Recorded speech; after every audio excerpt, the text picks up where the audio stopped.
Hey YouTubers, Christopher Wanamaker here doing a new category video on pretty much, what am I doing to constantly keep educating myself and improving myself to keep learning. I have been out of the Army now for a little over 8 years since the end of this past September 2024 was when it hit 8 years. And then on top of that, I've been out of college now for about 23 months, so close to 2 years, coming here in about 2 to 3 weeks.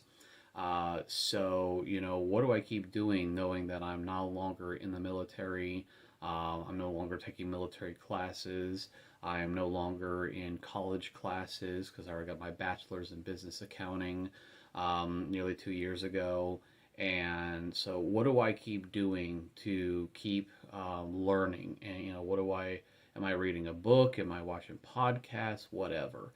What kinds of things am I doing? What am I, looking at? What am I watching? Who am I listening to? A lot of inspirational podcasters out there that are like motivational speakers and everything. And so what I'm going to do is I'm going to grab the phone and then I'm going to show you little video clips.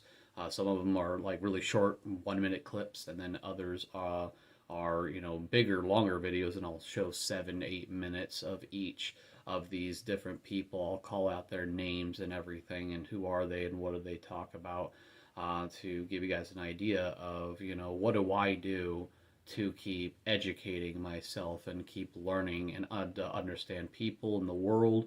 If I didn't go for a bachelor's in business accounting, if I would have known what I know now and went back into college, what would I, go do? I do love culinary, so maybe culinary arts. I'm very passionate about the subject of emergency preparedness management, like FEMA, Red Cross kind of preparedness stuff. I love financial literacy, especially personal, normal, average household, their personal finances, and knowing the ins and outs of all that. But I also find psychology, pretty fascinating. So there's another topic subject that I, could look into. I've always been and always felt like I was a bit of a human chameleon. When I was in middle school and high school, I was someone that could blend into all the different groups, the jocks, the preps, the punk rock people, the nerds. I could blend in to each group slowly over time until maybe they pushed me out or something. So I was always jumping around from like group to group, place to place. Never felt like I had my own group. But because of that, I was a listener. I was a watcher. I was an observer, and I listen, watch, and observe other people. I could pay attention to their behaviors, their attitudes, their life choices. I can watch people that do really great and meaningful things, make good choices, and learn from them. And I can learn from anybody who makes piss poor choices, self-destructs, ruins their life, spirals out of control, whether it be with relationships, drugs, alcohol, eating too much, whatever it is. I kept listening, watching, and observing, and using all that, knowledge and everything to my advantage, to better my own life, and also to, if I need to, connect with other people, talk to them about certain topic subjects, and vibe with them. So, I'm always constantly wanting to learn, and I ask a lot of questions in life. I'm what I would consider a multitask problem solver, and I'm a creative person. I'm a very curious person, and I ask a lot of questions because I want to know answers to things that I don't know or don't understand. And so that's a part of watching all these different,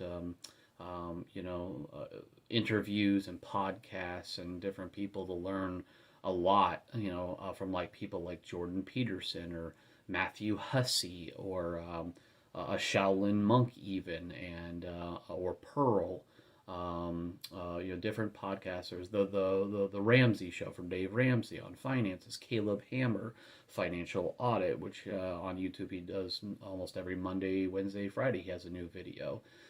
There's a Roman Freuler. He does financial action, I think, or finance action, similar to Caleb Hammer's financial audit, but he does it in Las Vegas, and he has a bit of a different technique than Caleb Hammer has. So, and then there's Lewis Howes, who interviews a lot of other podcaster people like Matthew Hussey or Dr. Romney on narcissism, Tim Fletcher on traumas, complex traumas, shame, and how those things pretty much create narcissists.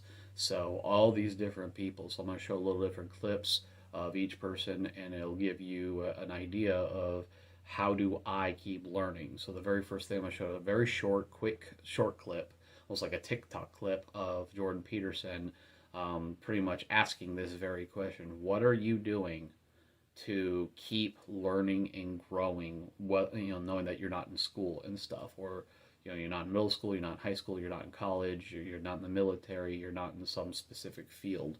If you're at home or take on a different career, but instead of just doing the same thing over and over and over again, what are you doing to constantly keep improving yourself, your knowledge, your experience, your wisdom, your creativity?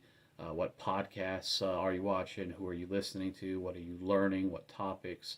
What shows, TV shows you watch, like Alone, Dual Survival, Ultimate Alaska Survival, or something like that, to learn more about the world.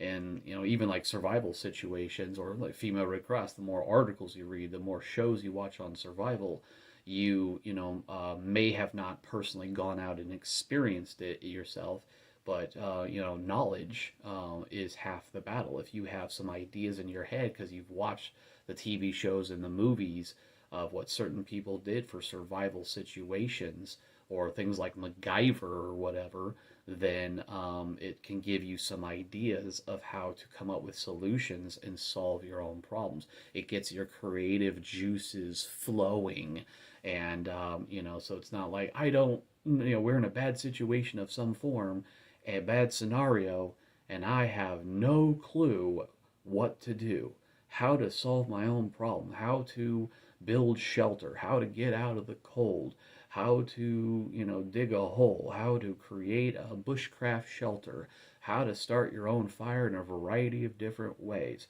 how to forage for food, how certain plants and all that could be medicinal, like an aspen tree.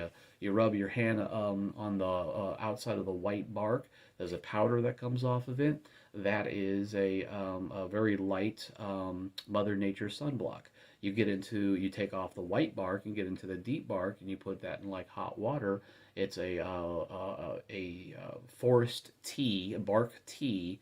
That's a Mother Nature painkiller. That's like Tylenol. So there's all of these, different things.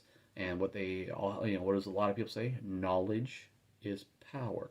So even if you're not going out in the world and you're not actually implementing these things, knowing it in your head, remembering, listening, watching, observing, and paying attention to the details of what are you watching, what are you learning, what are they telling you, knowledge is power, and it can prepare you and even save your life and solve your problems. So let's switch it over to a quick short clip of this whole topic subject by Jordan Peterson, and then we'll go into the YouTube videos of what types of podcasters and influencers do I love to watch and listen and observe, and the things that I'm learning from. Are you doing anything to learn? You watching a podcast or listening to one? Are you reading a book, like once every 2 months? Any book? Do you have some sense of what you're interested in that you might learn about? Maybe you're interested in carpentry or plumbing or something hands-on. Doesn't matter. It's like pick something and educate yourself. Well, what does that mean? Know more about it, so you have a domain of expertise, so you're not a complete clunk, and develop the skills that are necessary. And if you don't know where to start, pick something that looks vaguely interesting and start that. Start exploring and seeing if anything catches your interest. This video is brought to you by Destination Canada's spectacular Northwest Territories and Travel Yukon. If you could go back in time to your 25-year-old self, knowing everything you know today, what would you say? I wouldn't go back to being 25 for anybody's money. I was not happy. I ended up in the hospital because of the stress. A lot of people in the city are not happy. If you are miserable doing what you're doing, take a leap of faith and do something different. In this video, I'll be in northern Canada, asking strangers between the ages of 40 and 94 what advice they would give to their younger self. Of all the places I've filmed interviews in, these are some of the most open, friendly, and interesting people I've ever spoken to. So I really think you're gonna get a lot of value out of this one. All right, let's get into it.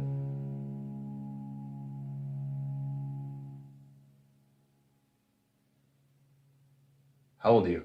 I'm 90 years old, and in another 3 weeks, I will be 91. What does it feel like to be almost 91? Just like another day. You're opening one door and you're closing another. It's always about thinking positive, being active, trying to go to bed early, which I can't do as an aurora hunter. The mind, of course. Thinking positive, thinking young, thinking healthy. It doesn't feel any different for me. And they say you're supposed to be wiser, but I don't think that's necessarily the case. At 40, you figure you're supposed to have all the things. You're supposed to have the house, the partner, the fence, the dog, all those things. And at 40, I don't have those things. I had those things at one point, and I just don't now. So I've already succeeded, and now it's on to the next adventure. How old are you? 94. You look younger than 90. Well, they say life begins at 40, and that was when I came to Yellowknife. I came up in 1968 and ran a flying school here, and I have been here 54 years. What does it feel like to be 94?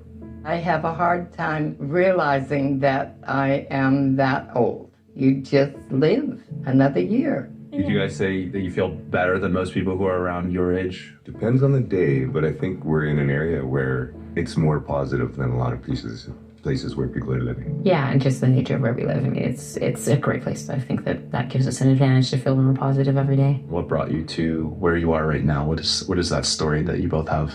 For me, I think it was the overall need to heal. I spent almost 20 years in the city, and the city can be hard on people. And it was good to come home and start my healing. And now it's time to share that with other people. What was the hard part of the city that you were talking about? A lot of people in the city are not happy. I think people get caught up in keeping up with the Joneses, high-paced careers, and the more you make, the more you spend kind of thing. And I think just getting out of the rat race was what I needed to do. I retired early. I retired at 52. I never really thought I'd be kind of living off grid on a houseboat, lugging my own water, but yeah, here we are, and I'm pretty happy with where I am. I mean, when I was working in an office, there was lots of rewarding things about it, but there were many days where I felt, is this really what I want to be doing with my life, sitting behind a desk, staring at a computer screen, when there was kind of a big lake and a big world out there to be out there seeing and enjoying. It's going by quick, and there's some big adventures I want to get under my belt before I get too old to do them. And what if you had, maybe 15 years ago, you had switched and you had quit your job? What do you think life would have looked like? It would have looked a lot different, but probably a lot better. I think I would have had not as much money in the bank, but a lot more really neat experiences and memories and some cool relationships that, in my mind, are way more valuable than having a big bank account. I'm into collecting that kind of stuff now as opposed to putting money aside. Okay, so tell us, why did we stop here? As a kid, we used to stop here and be able to do some viewing with a beautiful canyon. We sometimes need to refill our water, and this is a nice flowing creek. Best water in the world. It's a fountain of youth right here, so. There's not too many places in the world where you can do this. Beautiful. I'm not a water expert, but this is great water. You look younger. Thank you. I drank from the fountain of youth. That's right. No, but this is what the Yukon. There's still beautiful, pure places like this. What's it like living in the Northwest Territories? You guys live in a part of the world I would say most people don't know much about. What is life like here? Whenever I leave Yellowknife, I can't wait to come home. So this is home. Our whole family loves being around nature. Right here, it's just at your fingertips. It's all around. You don't have far to go. We're just surrounded by it for snowmobiling, boating, hiking. It just has everything that I need to be happy. I came up here in '84 for 2 weeks, and then I gave up leaving. It's a very vibrant town. It's multicultural. Everybody knows everyone. It's small enough that there's a sense of community that you don't get in a bigger city. There's so much depersonalization. Everyone's in their little cell phone world. It's that human personal contact. In our language, we call it yake, not gus. The sky is stirring. People realize we have a beautiful country here in Canada, let's go check out different parts of it. It's like an oasis in the Arctic. It is. Can you describe what the Yukon is like, living here is like? It's a beautiful place to live. I enjoy people. I enjoy going out into the wilderness. I enjoy hunting and fishing, and this place offers you that. I think it's, again, going back to the beauty and lack of population. And I think to come and see that is amazing. To just, be in nature. Be without millions of people around. The animals far outnumber the people here. That's a unique thing in the world. And it's magical. Kiwani just has a really nice vibe to it. And if you give yourself enough time to not just drive through it, but actually take a minute, and like everybody feels that if you spend time here. And I think that's a unique part of it, right? We can't understand it till you're here. Right, you have to come see it, but it's special, yeah. What do I need to know about your upbringing to understand who you are today? That I was raised in the traditional Dene lifestyle. That I was raised by my grandparents. They were my mother figure, my father figure. That's what gave me my power, I guess I would say, my body of armor, my suit of armor, to protect me for the challenges as I was growing up. And I went through a lot as a young Indigenous person, a lot of racism, a lot of seeing opportunities pass by to other people that are not Indigenous. It's a lot of challenges, for sure. But that stuff made me stronger because I did excel in spite of those things. For some reason, I had that intestinal fortitude to excel better and prove them wrong. I feel blessed to be raised the way I was raised, yeah. What is a truth that you've learned about life that you wish more people understood? That everybody's different. You have to accept that everybody's different and then just live amongst each other. Like, it was really hard growing up because there's lots of different people that came and they treat us differently, like because of our skin or whatever, and we have to try to live amongst each other. So just to have to accept each other as different people. If you could go back in time knowing everything you know today, and you could talk to your 25-year-old self and give him one piece of advice, what would you say to him? Start this business now. I started business like when I was like 30 something, 37, 38 or whatever. And all I say is like it's unique. We're First Nation. We know every little inch of this land here. You know, all the plants, all the medicine, and we know how to help people heal, help people survive and thrive. And we're just try to share what we have and try to share the knowledge and stories and as much as possible, and letting people try.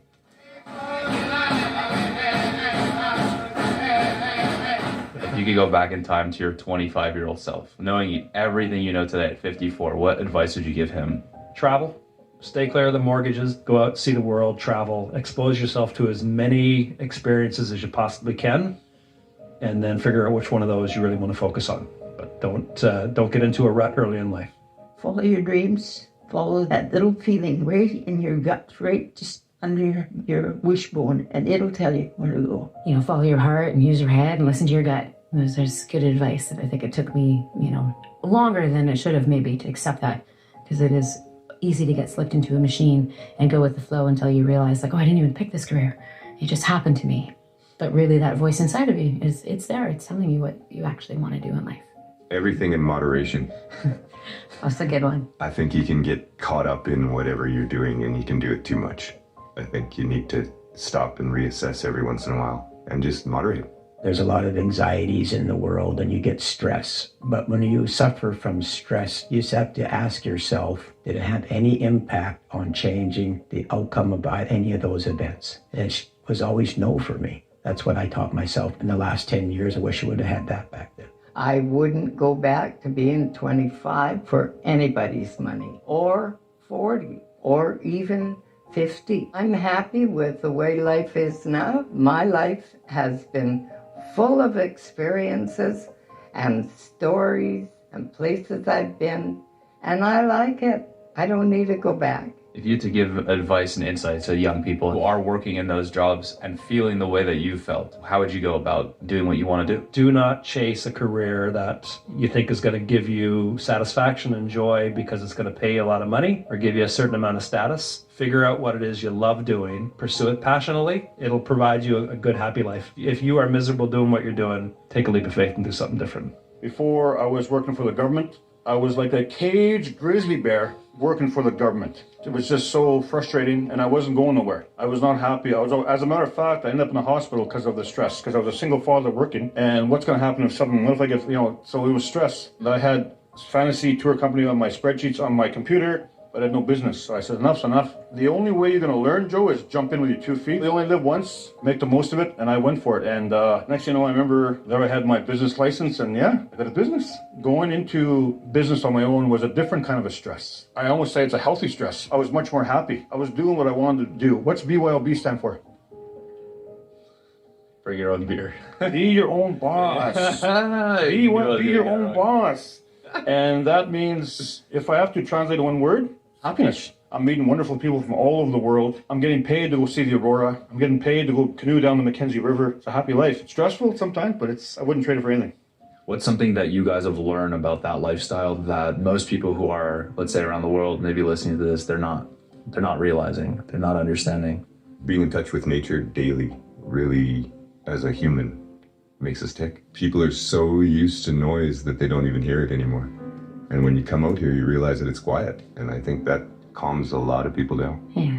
I think the more time you spend in nature, the better off you are. And I think you gotta keep away from the busy. You do need time to relax. We've seen that here with some of our guests that come to stay, that, you know, the idea of being outside of self-service is an example. That can be very scary. 3 days later, to see that same person just totally chill their vibe and slow their roll, and wife say, thank you for giving my husband back, because I haven't seen them off their cell phone in like 15 years. I mean, to me, that really says, like, there is a need.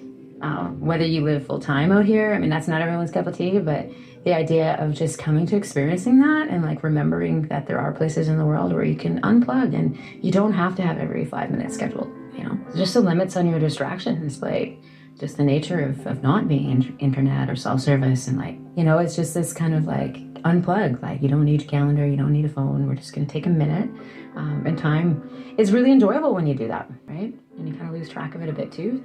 Like, the world doesn't always need you. Yeah, right? That is also a cultural thing that, you know, I was raised that way, to understand, like, you shouldn't pre-schedule your time like we do now. You know, booking meetings 2 weeks from now and deciding where you're going to go in 3 days, that's not traditionally how people live their life. And it's kind of nicer to just deal with your immediates. Like, how do you feel right now? What is it you want? What do you need? You want food? We'll feed, you know, we'll eat. Like, just simplify it. If I want to get to where you are today, I want to feel the way you feel. What is your advice or recipe for that? Keep active. Keep involved. Do what you like if it's at all possible. If you like it, stay at it. Say yes. If you don't try, you don't know. Prime Minister would phone and say, we'd like you to be the senator. And I'd say, oh God, you know, my husband, who was very, very supportive of everything I did, he'd say, you better try. You can always come home. And that was his philosophy. And it worked.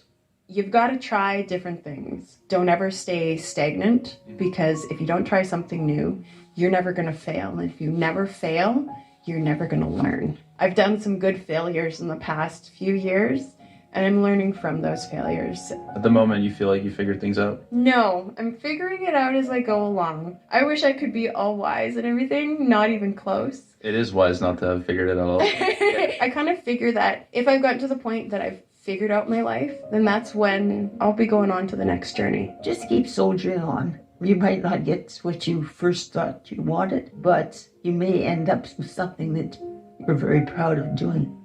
We spent about 9 days in this part of the world. I have to say, some of the most surprising 9 days of my life. And what I've learned the most is that community is what makes a place really great. If you got the right people around you, things will be great.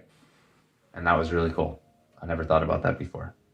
Thank you so much for watching this video. I hope you got a lot out of this one. You're not going to, probably. In your early 20s, we're still trying to figure out the difference between our elbow and our ass. It's just normal. There's too much we don't know about the world, right? We're operating from theory. And most of the theories that we got were either from our family, our friends, or our culture. Theoretical knowledge means we have an idea of how something should be, but we have no experiential knowledge to back it up. That's most of your 20s. Which is why God, in her infinite wisdom, if she was like, yo, you want to go run your 20s back in this lifetime? I'd be like, nah, I'm good. I'll stay in my 40s. That's great. It's funny because some people will say, wouldn't you trade back for your 20s? I'm like, no, I don't know. Maybe somebody would, but I would not. And it wasn't like my 20s sucked. I was just still operating from theoretical knowledge, as are most people in their 20s. So you're not likely going to know your purpose. Worse, if you knew your purpose from day one, you'd probably fuck it up because you try to make it work. right? You try to, in your head, plan how it's all supposed to go. Here's the thing. If you plant an apple seed, what are you getting? Is there any other possibility? No. How about a peach? That's all you're getting. Cherry? You get it then. Every one of you have seeds of greatness in you. Every single one of you have a purpose. You came here for a purpose. I promise you. You don't even need to figure it out. You just need to plug yourself in a place where you can grow, and those seeds will show themselves. And you'll figure out who you are and what you're about. You'll find your purpose. But you need to be somewhere where you grow. That's the only condition. This is why it's interesting. I just read a stat. 91% of small business owners are happy. Happy. Fascinating. Guess what percentage of employees are looking for other work and are not happy? It's in the 70s. Why? Turns out humans like feeling autonomous. We like feeling empowered. We like feeling like it's on us. And especially if you work in a small business, you are more likely to be happy with your job. If you work in a big business, you are more likely to be unhappy with your job. Why? It's probably because you feel like you're part of a community. Like in my business, anyone can reach out to me. I don't care who you are. You're a day one, you've been with me 10 years. If you come up with a genius idea, we're going to implement it. Try doing that in a big business. It's not happening. Maybe you write a memo, you get inspired one night and you send it up the bureaucratic email chain and it comes back a mutilated mess and says, you can try this. You're like, well, that's not going to do it. How do you prepare for a meeting? What do you focus on mentally during the process? There's two things. One, I'm always taking notes on other people's meetings so that I have a playbook of meetings I can run for different things. And then I'm getting really good at knowing which meeting to run for what condition. So that's number one. Have a playbook of your favorite stories, your favorite lessons, your favorite principles that you can teach, and that you don't have to even look at notes. They're just there, right? It's like a bunch of tools in your toolbox. Number two, look at the numbers. Every number in our business is tied to a system. If you're looking at the numbers, you can figure out what system needs to improve or which one is broke. And then the other two levers is focus and energy. I'm always looking at the focus and energy of a room. Okay, so if I'm home base and we're launching an office, we're pushing energy where? Out, which means home base needs to be aware of that. Now, it's going to be a little bit different, but the momentum is the same. Usually the launch office has a ton of energy because there's inherently a ton of energy going with it. Look at all the people that showed up to celebrate this. And then that energy is felt for usually about 90 days. So the launch office will get that kind of tailwind that pushes them. Then they have to grow into it and learn how to sustain that when everyone is back to normal and now you're another outside deal and it's just time to get going. And if you don't have the ability to feed and energize yourself, it's like, it just doesn't feel, because you were rolling on the energy that was being directed at you. Home base usually feels a little bit of a vacuum because leadership is missing now that wasn't there. Now, it's a little bit different when they stay in office with you, but the rule applies. And so focus and energy. So today, the energy will likely be very high. Focus will probably be very distracted. And so if that isn't adjusted, it may not be a very good day in the field. Now, my top players, doesn't matter. They manage their focus and energy and they'll get her done. The middle group is the group that usually struggles because they're excited about the future. They're excited about what could be for them. There's a lot of energy around it, but unless they have the discipline to focus back on getting it done today, they'll never get there. And that's so much of humanity, right? I don't know how many people get super excited about what could be, that it literally blunts them from doing what is necessary to get there. It's like they get off on the idea of being a success so much that it keeps them from actually doing the work. Classic. Which is why, to this day, on my phone, I have 2 reminders that go off every day. What revenue generating activity I've done today, because you don't have a business if you don't generate revenue. Yes, I know this can be very complicated to understand for some, but it's true. And the second is what value have I added to my people today? I don't have a business without my people. This isn't a business of one. And I love that. But it takes everybody to make it work. What are some of the things that you were doing on a daily basis over and over to get better as a leader? What's the difference between leadership and management? You guys talked about it. Define it. Basically, a manager is just numbers-based, very real structure. The leader is more so inspiring and very people-oriented. Managers can be talented too. Don't poo-poo management. It's an important skill set. They're both important. Although, I would say this. If you're a great manager but you're a poor leader, you'll probably have a small, consistent team. If you're a great leader but a poor manager, your team will probably be a roller coaster ride, but it'll be big. You need both. Both skill sets are important. Generally speaking, we're usually naturally good at one or the other. But management is about being efficient. Leadership is about being effective.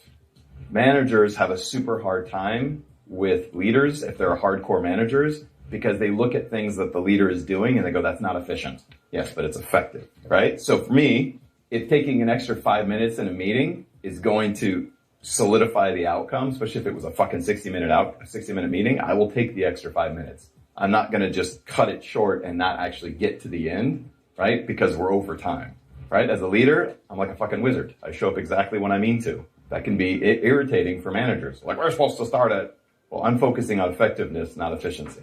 Also, managers tend to focus on their one little part of the puzzle. Leaders have to look at the entire board. Make sense? But they're both important. And leadership is about inspiring. It's about vision. It's about showing people where we're going together. That's what's important. And so that's a practice. Now, how do you get there? Well, who's the first person you have to learn how to lead? Who's the only person you got to learn how to motivate? Perfect. You lead by example or you don't lead at all. And the right people will follow. As a leader, however, you have to be conscious of who's in the room. And the decisions and the things you say and do are based on the newest person in the room. So if there's entry levels, brand new people in a room, my information and how I'm sharing it is going to be catered to them, not the most senior guy in the room.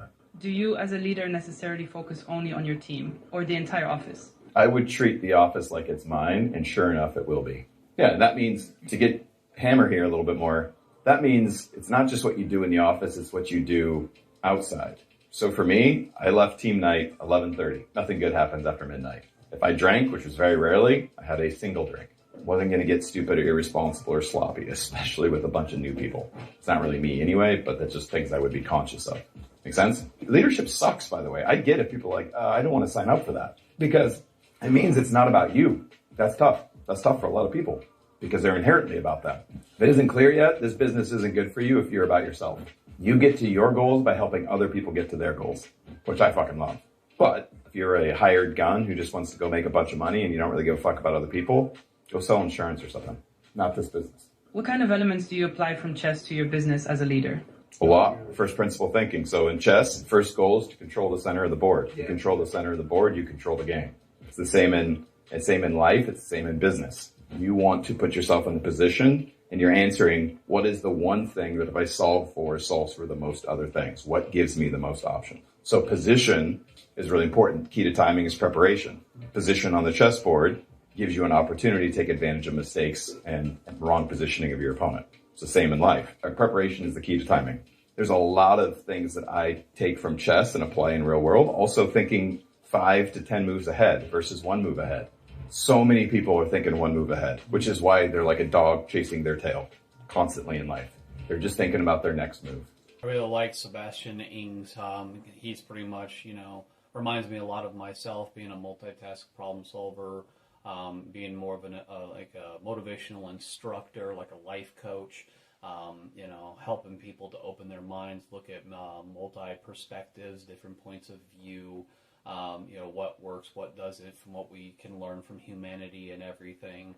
He's only like 6 years older than me, and I, kind of feel like, like he's like a good twin older brother version of me, of, what I'm trying to do, like with my YouTube channel and all the different categories that I talk about too, sharing my knowledge and experience to help other people, being a motivational life coach like him. And he's right when it comes to like being a leader. The leaders have to see the bigger picture, not just the individual. What the managers focus on, a little section that I would compare that when I was a supply clerk, and I knew probably out of the whole pie of logistics in the Army, I knew maybe 10%. And then I became a supply sergeant for a field artillery battery in Fort Lewis, Washington, and I had to step it up very quickly. The next year-ish, maybe a little over a year, 12, 15 months, was really hard. I had a lot of higher authority people barking orders at me, bullying me, abusing me, just ordering me around, being a boss, not a real leader. They weren't leading by example. They were pushing me around and bullying me because I did not, know my entire logistical department. I didn't know the ins and outs, and I didn't really know that until about 12 to 15 minutes later. And once I understood the bigger picture, the big whole pie of everything that I'm responsible for, and how everything really works. Not just what a private or a specialist supply clerk knew, a little sliver piece, one or two little pieces. Now I know the big pie. 12 to 15 months later, I took control of my department, became a real leader, and started telling the higher ups, no, that's not how this is done, according to rules, laws, regulations, and policies that I fully now know and understand. I know the ins and outs of being a supply sergeant at a unit level. I'm now in charge. I'm taking my power back, and now I'm in charge of my department. You can, give me, like, hey, we need this, we need that, fine, but I'm going to tell you how we're going to get there. I take charge of my department, and you're not going to order me around and tell me how to do things or how to run my department. I finally had to step it up and be a real leader, not be ordered around by other people. So he's right on that, on multiple levels. And then after a long while, I also had to start thinking far ahead. I had to see the bigger picture. It's not just about focusing on today and tomorrow's problems or tasks or things to do lists. I had to focus on today, think about the future, whether it be a week or a month or a couple months ahead, being logistics in the Army. And then when I had the time, when, nothing else, I can't get anything else done, I'm waiting on other units and other people to finish other tasks, then what do? I go dig in my supply room and files and all that, and I go fix something else that somebody in the past for my field artillery battery unit screwed the hell up. So I have to focus on the present, I have to think about the future, and I have to go back and fix things in the past, because if I didn't fix things in the past, eventually, whether it be with me or a future supply people, whoever takes over for me in the future, it would come back and bite them in the butt. So I can't just be thinking 1 to 3 steps ahead like most probably Americans think. About 97-98% of Americans, I think, are playing two-dimensional checkers, thinking 1 to 3 steps ahead, 1 to 3 days ahead, while I'm playing three-dimensional Star Trek chess. I'm thinking 20 to 200 steps ahead and 2 months to 2 years ahead. I'm thinking of past, present, and future. I'm seeing the bigger picture, and what do I need to do to get there? The only thing that's really against me is time. Things take time. Things don't, Rome wasn't built in a day. So it took me a total of about 30 months in that field artillery battery unit at Fort Lewis to go from a 5% logistical efficiency when I took over to a 95%, and there was still a little bit more that needed to be done that I handed over to the next incoming supply sergeant. So everything he just talked about, I completely understand where he's coming from, and he's right in what he says. That's why I really admire and respect. I love his long videos or short clip videos. Here's one more. Actually, I'm going to do a few more of these too. So he really knows what he's talking about. He's a great motivational life coach. But it was a TV show called 2020, and they were interviewing twins. And I thought it was really fascinating. Oh my gosh, I can only imagine, because they basically make completely different decisions. Biological twins grew up together. I believe it was Detroit. Same households, same mom and dad, same religion, same food on the table. Like literally the ingredients were all the same. One goes to jail. One's an executive of a Fortune 500 company. Damn. When asked why, they had the same answer. So the guy who's in jail, what else did you expect? I grew up in a house that was like this. I grew up with a mom that was like this. I grew up with a dad that was like this. What other choice did I have? Guy becomes an executive. What other choice did I have? I came from a life like this. I had a mom like this. It was literally the same answer, so good. But they drew different conclusions. Successful people don't have different problems. They have different solutions. And that goes along with an old saying I really, really like, that, we're all...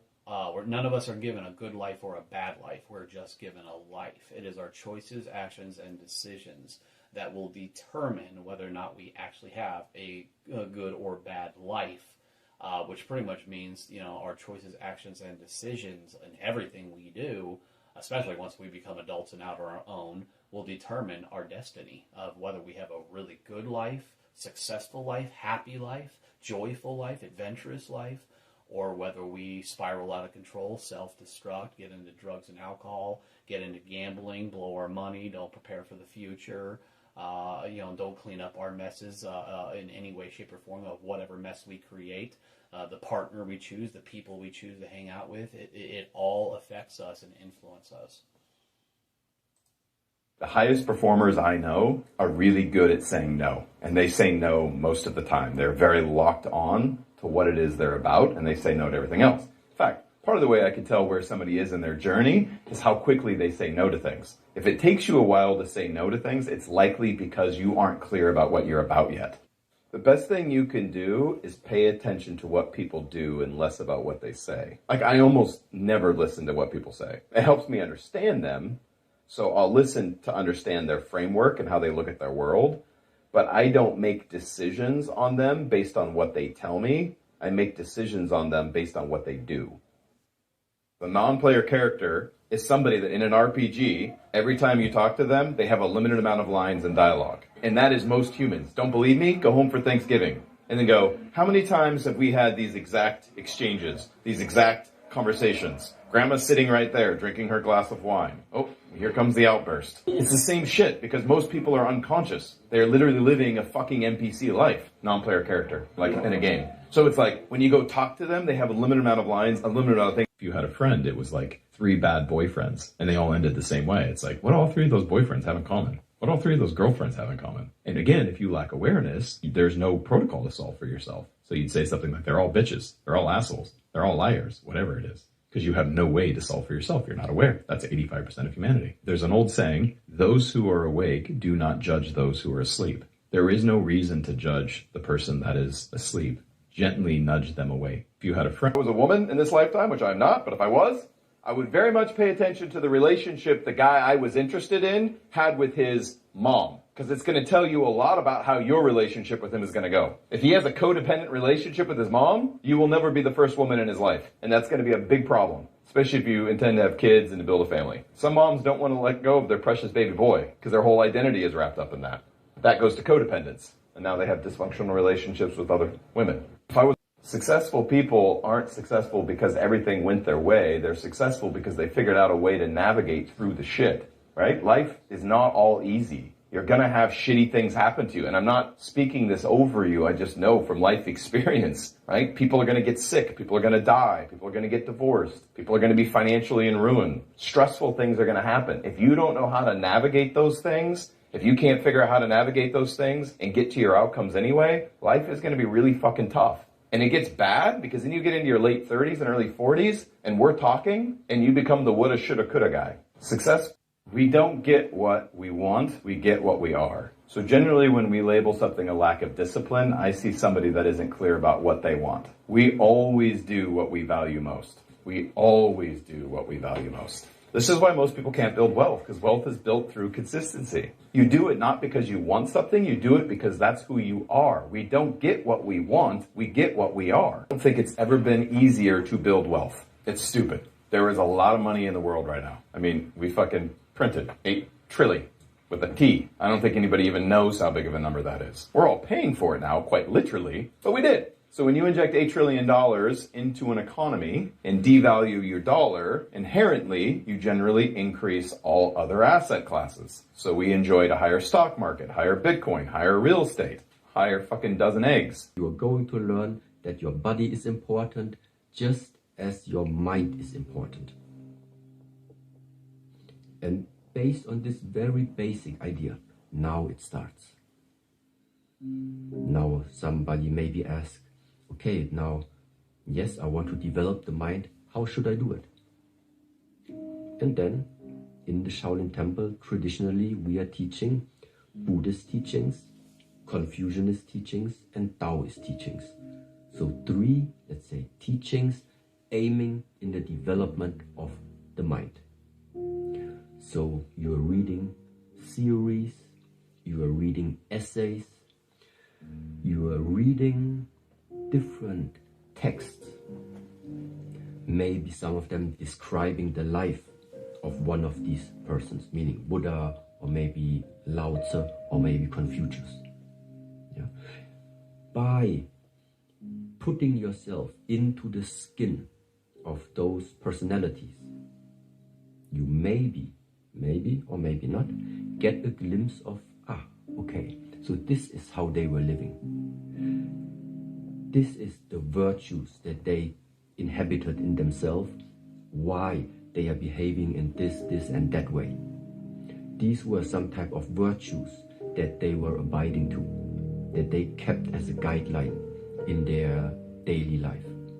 That is like where the theory part, in a way, tries to already offer you something. Offer you something because at the end of the day, it's still up to you to decide whether you take what you have observed there as something that you think is useful for you. Or if you just say, I cannot relate to it, I don't know what it means, so it's not relevant for me. This is like in terms of theoretical aspects. And then at the same time, we have the physical practice, which means it is the Kung Fu training, it is the Tai Chi training, and it's the Qigong training. And practical means because by doing some type of practice, you get answers. Sometimes it's answers you didn't ask, but nevertheless, the important part is that through the practice, there is some type of information and some type of knowledge being transmitted to you along the way of practice that will never ever come in this lifetime if you would only read books. The knowledge from the practical, the knowledge from the theoretical, this afterwards you take. What it means is you have a field of knowledge, you have an area that now at any time wherever you are going in this lifetime, you are able to access it. And when are these times to access it? It is times when you are being placed in a situation where you need to take a decision, for example. No matter from which country you're coming from, no matter from which culture somebody is coming from, this whole life is based on the decisions you are taking. Some people take that type of decision, which leads to a consequence. Other people maybe take better decisions, which leads to another consequence. Ultimately, it's about the decisions. But how come sometimes people are confronted with the same situation, but they take completely different approaches, they take completely different decisions? It is because one of them has more or the other one has less access to knowledge, to experience than the other one. So what all of this theoretical learning, practical learning, what all of this is supposed to offer to you is just a whole bandwidth of solutions, which we think is very good to have walking through this lifetime, not only as a martial artist. It doesn't matter from where you come from. The more possibilities you can access, the better for you. Sometimes in order for you to develop something, some type of experience, some type of situations are necessary. So that means this idea of sometimes it needs something really, really emotional that triggers you inside. Then a change comes.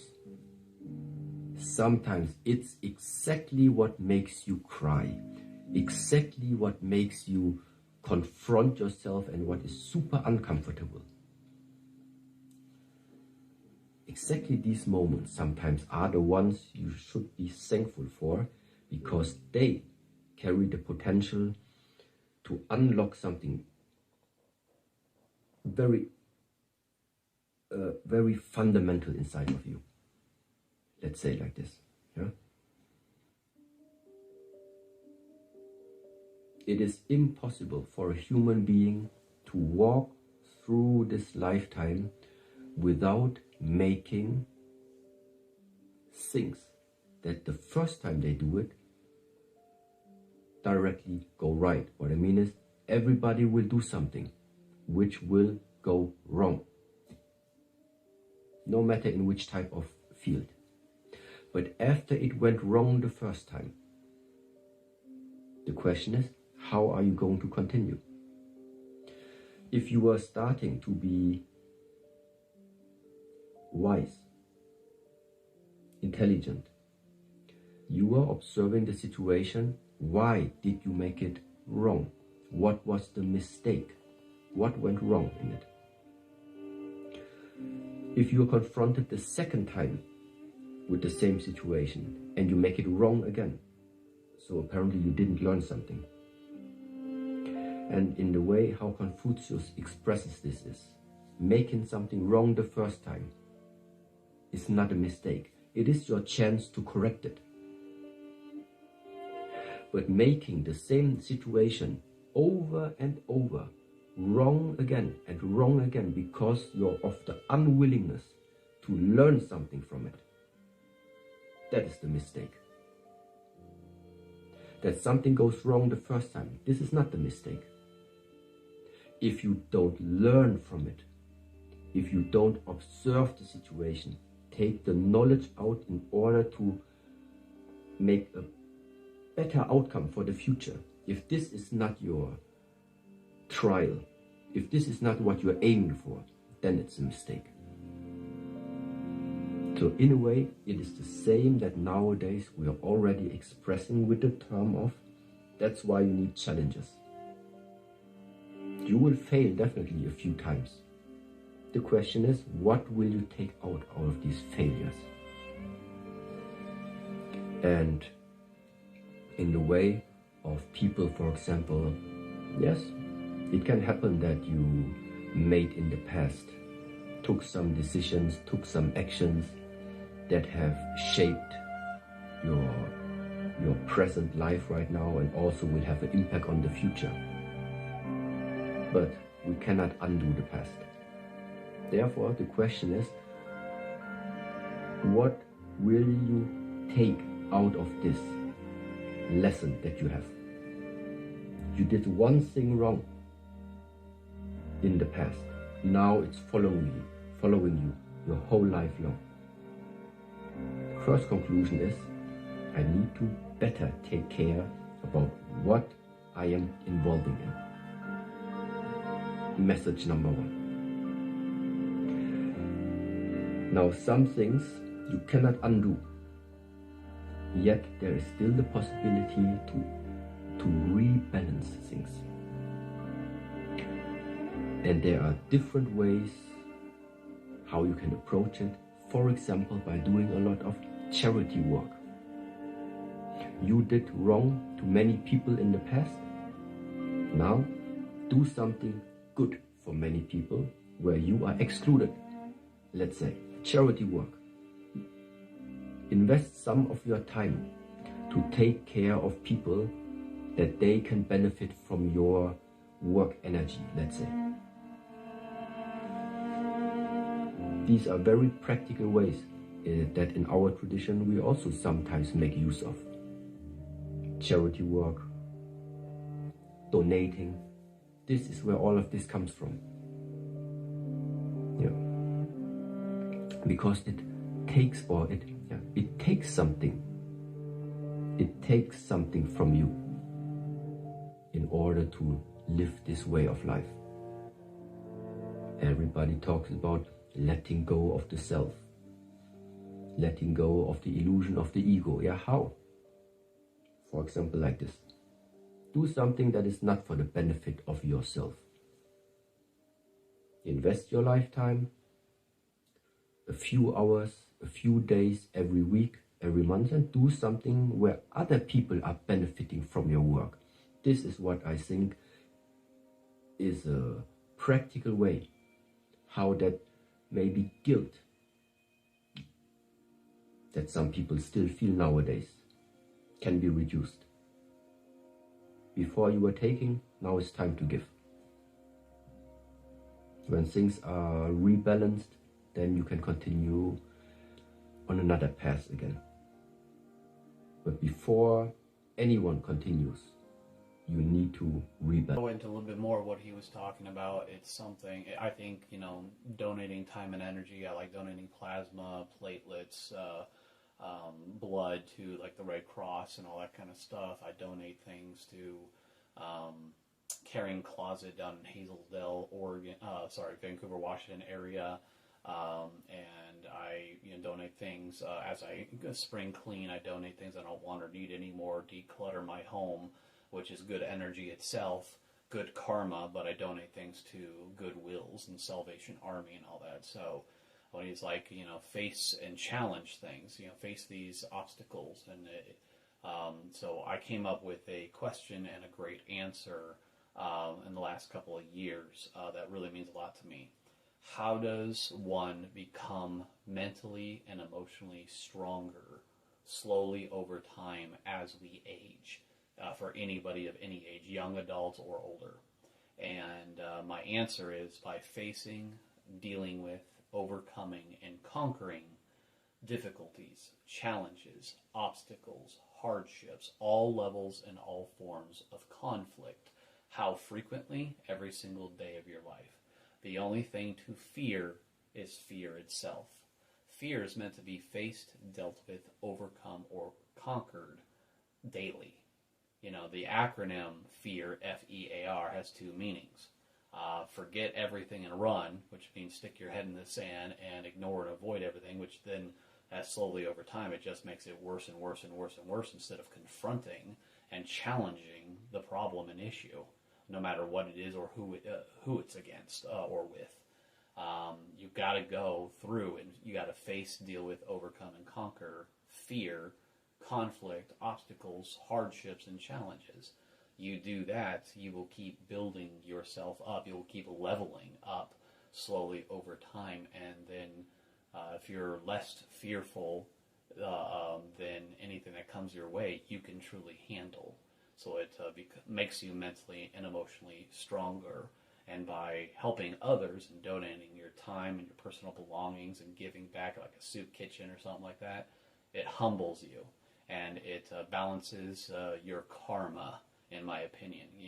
A lot of people who are all about themselves and you made really bad mistakes, you're producing and creating very negative, dark karma.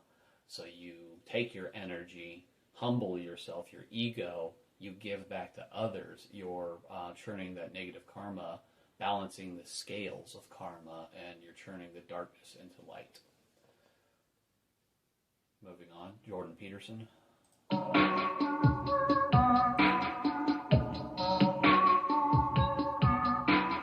Jordan, we had a conversation before, and it reached tens of millions of people. And as I went through the feedback and the comments of that conversation, I found one that really stood out to me. Someone said, I had just days of will left in my body. I felt like a failure. I hadn't reached the potential I knew I had in me. Despite effort, I couldn't become the person I was so desperate to become. And then I found Jordan.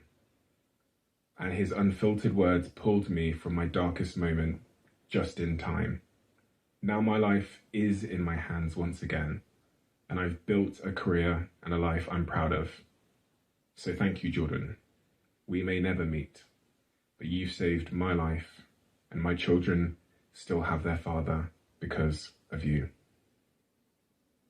It is one hell of an impact that you've had on just that single person's life. How do you receive such incredible feedback from a stranger you've never met?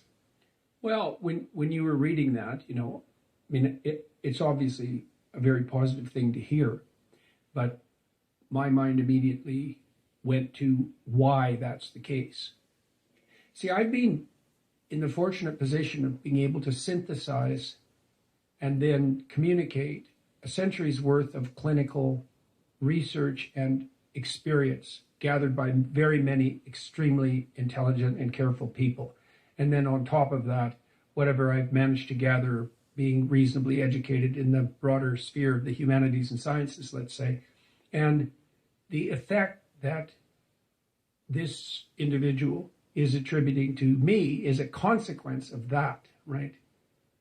I've been successful because I've been a conduit of good ideas, and I have the ability to synthesize a lot of information and to communicate that to people in a way that's understandable. The person who made that comment, you know, they were struggling for one reason or another, and one of the things you do with people who are struggling is you make the simple even simpler, because then they can get a toehold. You know, like if they're really barely able to move. I had one client, you know, he had a hard life, man. He was like 85. He'd fallen off a ladder, broken his neck, and they had to permanently fuse it. So he was basically like this. He could hardly move. He was so depressed. He literally couldn't get out of bed. You know, it was awful. And he was in chronic pain because of his broken neck. And so, you know, the first thing I did with him was get him to sit up for like 30 seconds. That was it. That's where he had to start, you know. And after, I worked with him when he was in the hospital.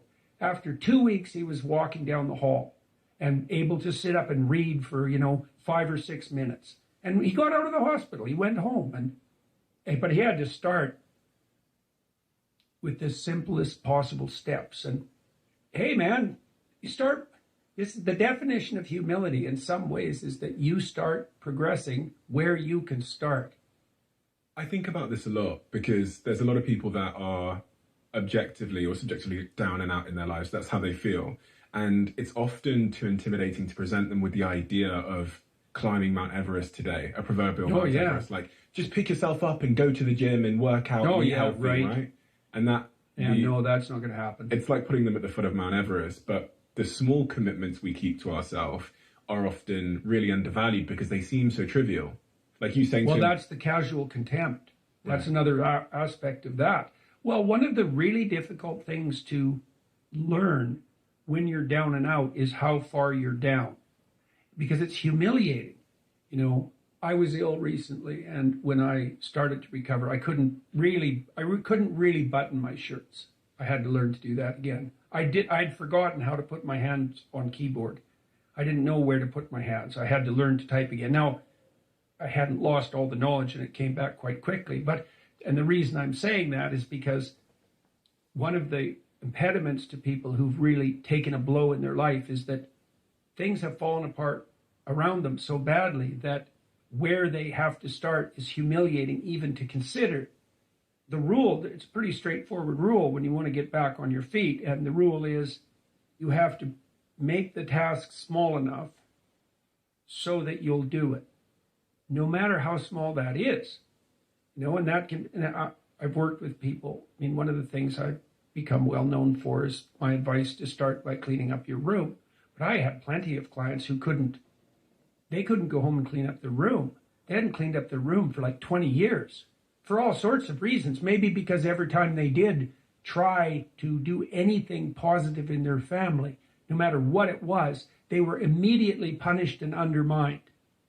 And so if they even went home and dared to start cleaning up the room, they'd face resistance within the family that was just a manifestation of the 50,000 times they'd been discouraged in the past, but also a move that would upset the insanity that characterized the pattern of familial interactions. And so actually, if they even made a move to clean up their room, what they were doing simultaneously was confronting the dragon in the family that had made every single person in that household insane for like 5 generations, right? So it looks simple. It's not bloody simple. And so in a situation like that, you cut it down so that maybe the first thing they do is clean up, like maybe they look inside one drawer and see the mess that's there and just look at it for a minute and think about how they might reorganize it if they were going to. When people are very down and out and they decide to make a move forward. In some ways, they're facing the whole panoply of problems that confront them in the guise of that single problem, right? It's all lurking behind it, right? It's like, they see the tip of a reptile's tail outside a gigantic closet, let's say, and they look and they think, well, that's just the tip of a tail. What harm can it do me? But it's connected to the whole damn beast. And the advantage to that is that if you make that first step forward, you're actually advancing in the face of all that opposition. The disadvantage is that the first task seems so small that you literally have to be on your knees to be humble enough to lower yourself to take that first step. God, is that all I can do? I'm so useless. You might even be more useless than that because you might fail at it. I had lots of clients who would come back, we'd make a deal that they would do something simple. I remember one client, this is such a comical story in a terrible, dark way. He was an overgrown infant and he was 30. He was still living at home in his messy, high school room under the thumb of his mother, conveniently for him, because then he never had to do anything.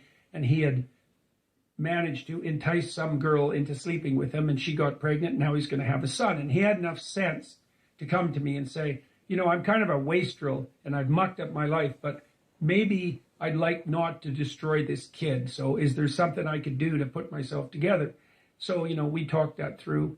We negotiated, which is what you do with a client if you're sensible. You lay out the problem first. Okay, what the hell's wrong with you, do you think? You have to listen and listen and listen while the person unfolds everything that might be wrong. They put all their cards on the table.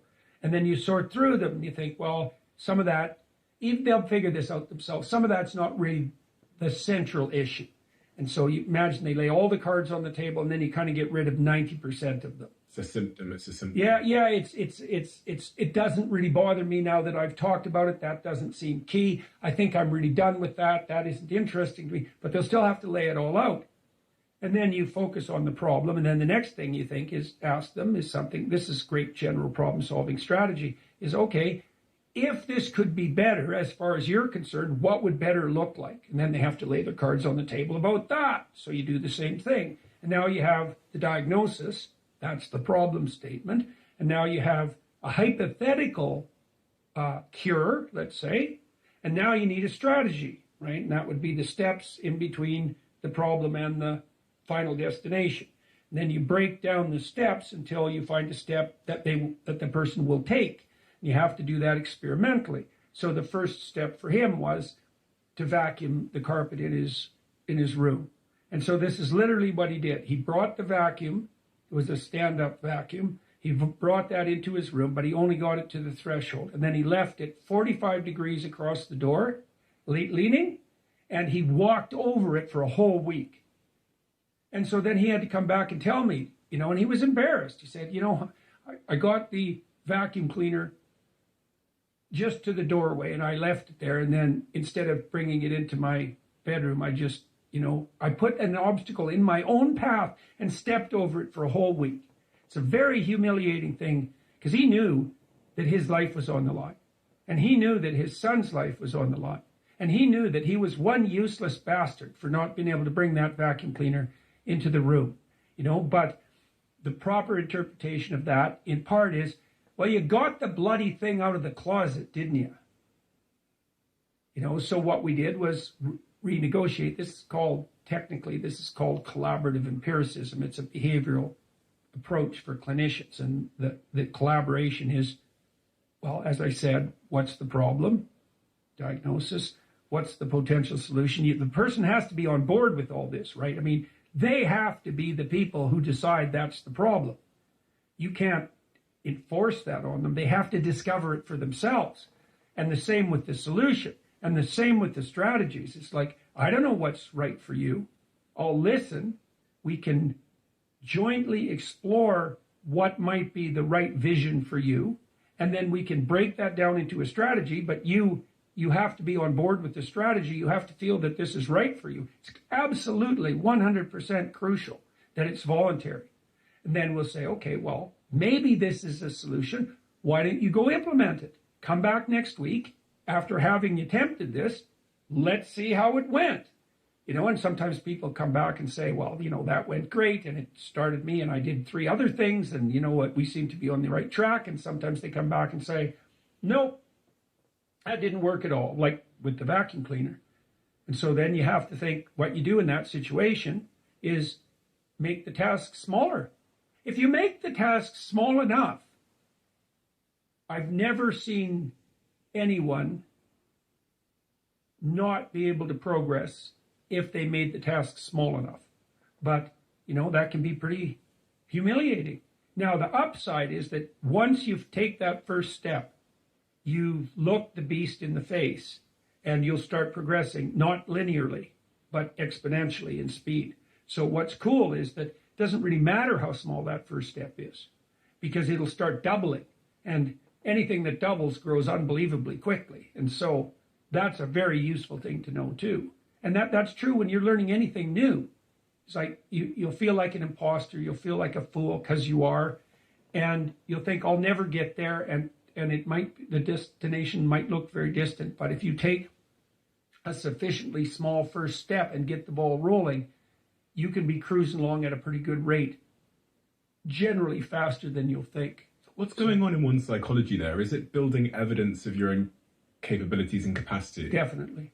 What seems to happen when you expose people to small but challenging tasks, it does 2 things. It makes them more skilled because now they're actually dealing with the problem. And so they're acquiring the new perceptions and the new behaviors that are mastery. So they're actually expanding their domain of conceptual structures and actions. That's both conception and skill. But at the same time, they're seeing themselves as the actors that can change the direction of their life. For example, when you do exposure therapy with people who have phobias, agoraphobia is probably the best example. So agoraphobia is a condition where people will become so terrified, generally, of life that they often literally can't go outside their house. If they go outside their house, their anxiety levels climb to the point where they have a panic attack, which is like the complete disinhibition of the fight or flight system. Very overwhelming experience. People will go out and they'll have a panic attack and then they'll avoid where they had the panic attack. But then the probability of the panic attack starts to spread so that wherever they go, they have a panic attack and then they end up stuck at home. And it's quite a common condition. Now, the people who develop that are generally women, and that's because women are more sensitive to anxiety than men. They're generally women who had an over-dependent relationship with their parents, maybe particularly their father. They're generally women who went from their father to a boyfriend who was either overbearing and overprotective or who was enticed into becoming that by the dependency of the person, of the sufferer. And then, so imagine you're a dependent young woman, you haven't learned to stand on your 2 feet. Every time you had a problem, you were taught to seek authority. You sheltered behind the protective walls that someone else had established for you. You married someone like that. Now he died, or you're getting a divorce, or so that wall is starting to come down. Okay, so all that existential panic starts to rise. You start panicking when you go out, and you end up at home unable to move. Also thinking you're the only person in the world who's suffering that way. And so what you do is you find out, you do a problem analysis, and you find out their core fears. And what agoraphobics are often afraid of elevators. And that's quite convenient because, there are elevators everywhere. So you can start having them confront their fear of elevators. So how do you do that? Well, if they're really terrified, you say, well, let's look, why don't you come sit by me and let's look at some pictures of some elevators. And you say, look at the elevator. Okay, now imagine being 20 feet from it. How are you feeling? They'll tell you. They're nervous, they're afraid they're going to get trapped in the elevator. They're afraid they'll have a heart attack. They're afraid that they'll be in there with other people who are watching them panic and have a heart attack and being humiliated. So the 2 big categories of fears for people are like painful death and then public humiliation. And if you have a really good anxiety fantasy, it's that you're going to undergo a painful death in a very humiliating way. And so that's what they imagine happening in the elevator. So it's not exactly that they're afraid of the elevator, right? They're afraid of death and humiliation. And the elevator is a portal to the realm of death and humiliation. It's like, I'm afraid of an elevator. Okay, how afraid? Could you look at an elevator from 100 yards down the hall? Well, like, if it isn't 100 yards, then 125 yards. Like, you'll find some threshold that the person can tolerate. Okay, so now you're at the threshold where the magnitude of their confidence is precisely matched with the size of the apparent dragon, right? So, and they feel that. It's like there's a place where their fear they'll say, that's close enough. It's like, okay, now you're on the edge. You're on the edge. So now we'll dance on the edge. We'll move you a foot forward. Okay, so let's move a foot forward. Okay, anything negative happening? Well, I'm feeling a little nervous. Okay, well, let's just stand here for a bit. Keep your eye on the elevator. Don't hide, because you can avoid by just not looking. We do this all the time. We look away, and the bigger the dragon, the more we're likely to look away. You know, people don't like to look at, and you can understand why.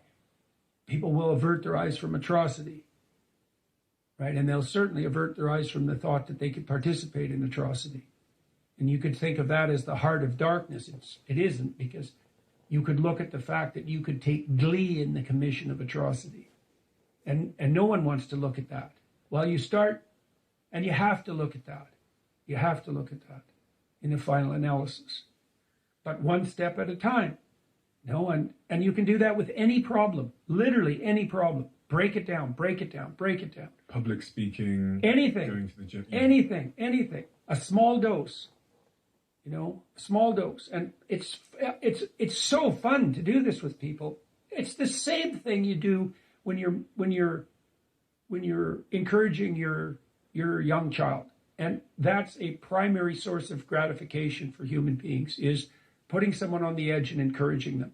And so you do that as a clinician. So I love being a clinician, because, people say, well, how can you, how do you tolerate listening to people's problems? Well, first of all, they're not your problems. You have to understand that. Because if they're your problems, you're stealing that person's problems from them. Because you could come to me, especially people who are, very unsophisticated. They can come and talk to somebody like a well-experienced clinician, someone whose breadth of knowledge exceeds theirs by a substantial margin, and that person can just give them advice. But then they go act out that advice, and then that's not them. They have to come to it themselves. This brings me to a point about trying to help people in your life, because we all have people in our lives that are struggling in some way, and our knee-jerk response is to get in there and solve the problem. Yeah, and this is a problem that men often have when they're dealing with women. Yeah. They leap to the problem solution phase. And they also do that in some ways to avoid, and this is what annoys women, because what the women want, and they don't even know this, but this is what the women want. Women are more sensitive to threat than men. Okay, so they're looking for predators. Now, predation detection it's an intuition. Anxiety is an intuition. Something's wrong. Okay, what? Well, then you guess, right? So imagine the threat system has sort of got something in its sights, but it's a sense that something's not right. But it's not fully fleshed out, the picture, because serpents are camouflaged, right?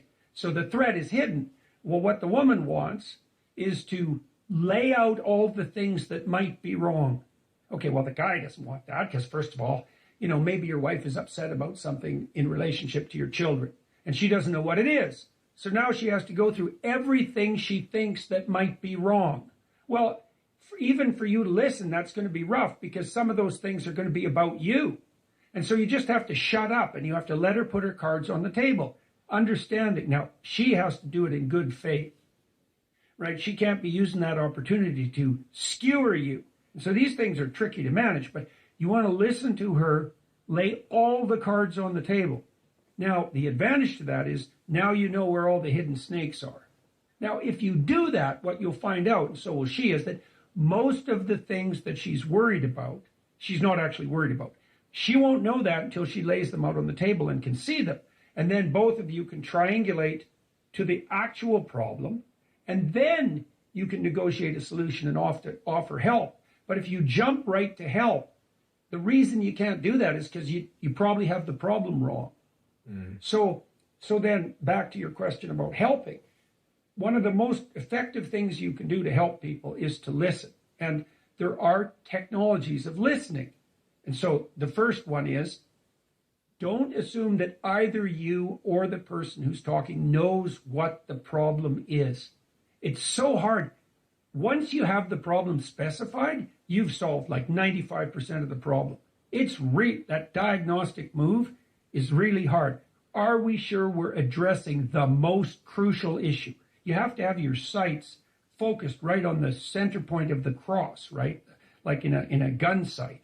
It's like, are we aiming at the right target? And then you can start negotiating problem solution. And but you can develop the patience to do that once you understand that initial act of listening is in itself the most helpful thing you can do. Just listen. And then how do you listen? Okay, so if I'm listening to you, there'll be times when what you're saying doesn't make sense. And so then I'll just say, well, you're saying this now, but you said this 5 minutes ago. And if you listen a lot, you can learn to track conversations across a very long span of time. And that's quite fun. You said this, but then you said this, and they seem contradictory to me. You're not accusing the person. You're saying, I see an inconsistency in the way you're formulating the problem. And they'll sort of startle a little bit and then try to rectify that. They'll check you out to see if you're insulting them or trying to play a game of moral superiority first. But if it's just an honest question, then you're actually helping them lay out a description of the situation that's not internally contradictory. Okay, so, and the great podcasters do this. You see this with Rogan. All Rogan does is ask stupid questions. And the way he does that is by consulting with his own ignorance in humility. Rogan is listening. He's thinking, I'm a stupid lunkhead, and I don't understand this. What do you mean? And that's brave, because he's exposing his own ignorance, but it's honest because he doesn't understand, but it also unites him with his audience, because especially with someone like Rogan, the probability at this time that if Rogan doesn't understand the gist of the conversation, that 95% of his audience doesn't understand it's like 100%. The importance of listening can't possibly be overstated. Listen, ask questions until you understand. And by doing that, you also help the other person clarify the situation. It is so hard to do. And I think we have to just pause at that step, because it is, as you said like that's 95% of the challenge. It is so hard to do in relationships, in work. Brought to you by the EveryDollar app. Start budgeting for free today. Up next, we have Seth in New Orleans. Hey, Seth, welcome to the show. Hey, thanks for having me. Absolutely. How can we help? Well, I mean, not to be too long with it, but 2018 rolled around, and Dave came out to church nearby my house and went and listened to him talk. And, I've been broke and working hard, and decided that I'd follow him and be working hard, not broke. And over the last couple of years, I've worked real hard and put a lot of, seeds in the ground. And this holiday had some of my family over, and I have new property and some new space, and they wound up, asking about the mortgage. We're working on some land, and we're asked about mortgage, and I just kind of said I don't have mortgage on the property. And then one thing came to another, and it came out that we had a lot more money than my family had ever thought you could have, and it's caused quite a bit of a humdinger around the family. So have they asked you for money, or are they just upset and envious that you don't have debt and you're not strapped with payments? Oh yeah, no, all. Yes, sir. All of it. Yes, sir. Oh, man. So they straight up said, "Hey, you're doing pretty well, boy, aren't you? You got any of that money laying around for us?" Like, was it joking or was it pretty serious? No, I mean, we went out we have a mess of kids, and so we went out one night for something, and the ice cream was there, and I was like, told my kids grab ice cream, whatever, kids grab ice cream. Well, I ended up getting ice cream for everyone, which isn't a big thing anymore. And, we're like, oh, it must be nice, and then the next night they were saying, we'll go out to dinner, and my wife was like, oh, only what's the dinner, family over, so I was like, oh, just the two of us will go out, and they're like, oh, you got us, we can go too, And no, I do not have you. So there's assumptions and entitlement now of like, well, he'll cover it because he's doing pretty well, so he should cover it. Yeah. And is this your direct parents? Like who's involved here? Everyone. Yeah, no, everyone asked throughout the course of the 2 weeks after that. You know, they found out about aunts, uncles, cousins. Being different. Yes, sir. All the Wow. above. Got phone calls and everything. Goodness gracious. It's like you won the People coming lottery out or of something, woodwork. but it's taking you. How much money do you guys actually have? A lot. I mean, I don't know what a lot for everyone is. A lot for what I thought. We, you know, my wife and I picked up. We stopped wine and then started working, which is kind of our joke to us. And I don't know. We put some things together, and right now I think we did our net worth at the beginning of the year, and it was about right under $4 million. Oh my goodness! That's great. That is amazing. How old are you two? Yeah, I'm 37. We're 37, so that's incredible. And this is mostly your family, not hers. No, her family doesn't know, and they're, I mean, you're like they're not going to. We're not telling anybody else. After this debacle. Oh. Yeah, they're good though. They're all square. They're not my side. They're like, oh, good for you. Is your family local, Seth? Do you guys have like day-to-day interaction with them? Not so much right now, but yes, ma'am. Yes, ma'am. Okay, but they're local, and you guys usually would like kind of do life together. Yeah. You do dinners together. Like they're part of your rhythm in life. Yes, ma'am. Okay. Seth. It's about to get uncomfortable. How do you feel? Are you like pissed about it, or are you confused with it, or do you feel bad? Like what's your overall emotion? Well, I was upset the first night, and so I ended up calling everyone together the next night, and I was like, listen, my responsibility is to take care of my wife and my kids, and I'm going to do that. And I told them I would put them through FPU, you know, and I wrote a list of all the books I read. I mean, I picked up the majority of all the books, and the library's free, you know, and so I was like, I'll tell you all the books I read. You can read those, you know. I'll tell you what I did. They're not interested in learning. Well, that's pretty bold, Seth. The Yeah, I'm next proud of night, you. I was expecting us to have like a conversation about setting a boundary. You just did it the day after. So then how do they respond to that? Yeah. They asked for you to pay for their dinner. Yeah, pretty much, you know. And they're like, well, if you don't have it or you don't want to share it, you know, and it was just a lot of guilt. And so I've been wrestling with it for a couple months now, and I was listening to y'all's show, and I was like, you know what, I should probably just call and say, hey, y'all, I mean, you guys have money. I don't have a lot of people in my life that have money. So, you know, I have new friends, I guess, but it's hard to say, you know, to your brother looking at you, like, hey, you know, you got $10,000 for a business. Like, I don't have $10,000 for your business. I'm sorry. That's not what I have. Yeah, this is not Bank of Seth. But I'm not there. That's right. Well, you've approached this with a lot of tact and wisdom and maturity, which I applaud you for. And the fact that you're even willing to have the hard conversation tells me that there is hope here. But it may take a few of these conversations and enough times to where they get the hint. And you know what? That might hurt these relationships. These people may not want to hang out and go to dinner because they have some own resentment that they, you know, some poison they've been drinking. Yeah. And so I don't want that to be a reflection on you, and it's going to be painful in some of these situations, but you have to do what's right for your family. And you can't let this generosity turn into a requirement, because that takes all of the joy out of it. Yeah, and Seth, and just so you know, and I know you probably know this, but just to say it out loud, like you've done nothing wrong, right? And I feel like what can happen is they can pin you in a corner where you feel like suddenly if you don't do something, you're doing something wrong. Because, yeah, do you have the means? Yeah, you guys do. But you're an adult and you get to decide what you do, just like what you told them. Your responsibility is to you and your family, and what you do beyond that is up to you.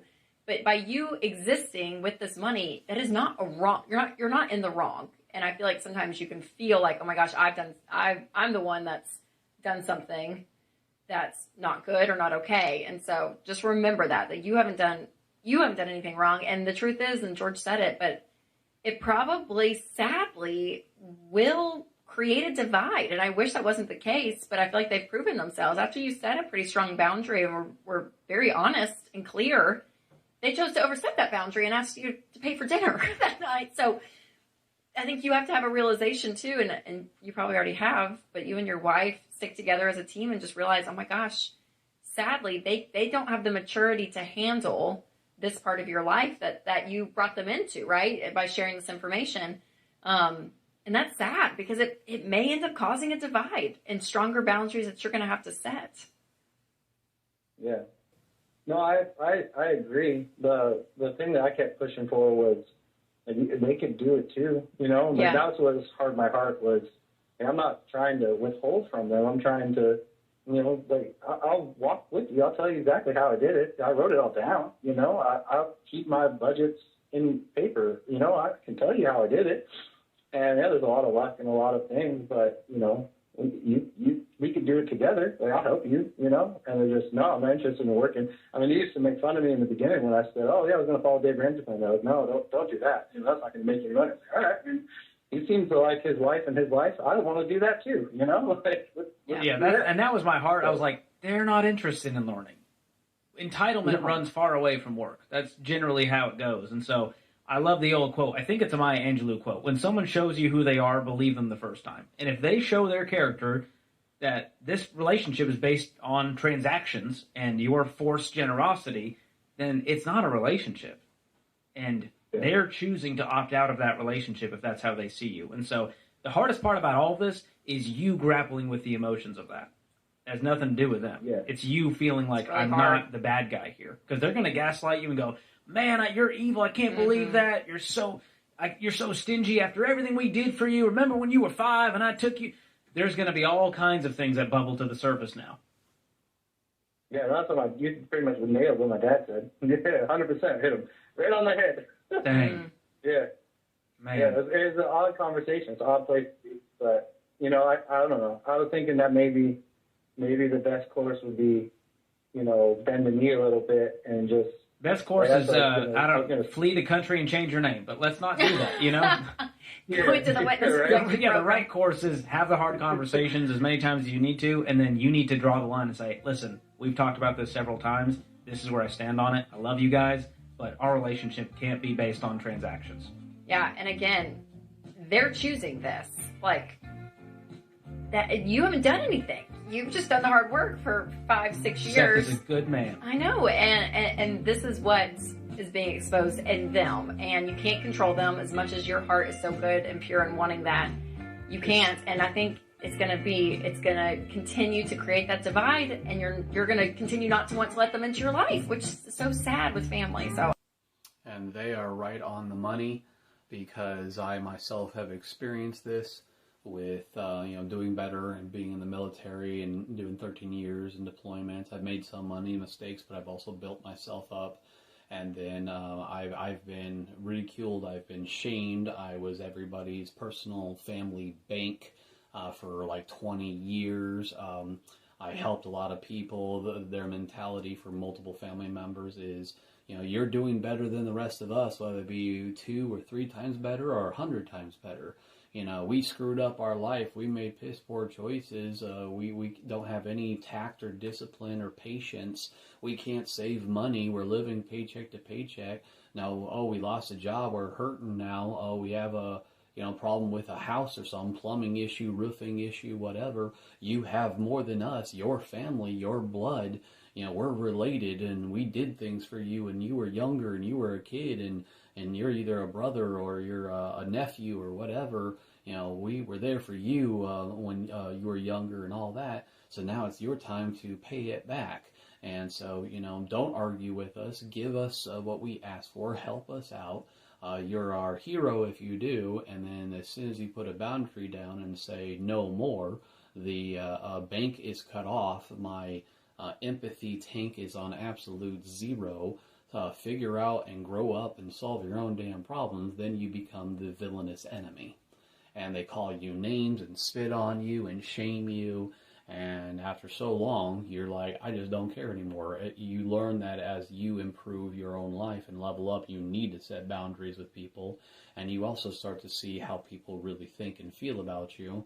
It shows their true colors when you start to do way better than them. And your overall life and finances are better than what they have. And they start to show you their true dark soul and selfishness and greed. And it's like, and they have this mentality of, especially with religious people, of what's yours is mine because I helped you or brought you up or, taught you how to play an instrument or trained you in football or I kept you alive and afloat. So even with parents, they're like, we're hurting now. You're doing really well. you need to take care of us, you know? And I'm like, no, I don't. I have my own life, my own path. How am I ever going to keep growing, leveling up, and improving when I have multiple friends or family members that are pretty much boat anchors, that where I can't keep improving and growing? You grab like a bunch of rope or whatever, and I'm trying to climb a mountain, and you like Batman grappling hooked me, and you're trying to pull me back down, so I'm down at your level. It's like solve your own life issues and problems and leave me the hell alone. And then so maybe you might have to cut ties because other people are down at the bottom of the mountain. You're growing and getting to the top of the mountain. You're leveling up. So you might have to find newer friends and family members who are more at your level and better understand.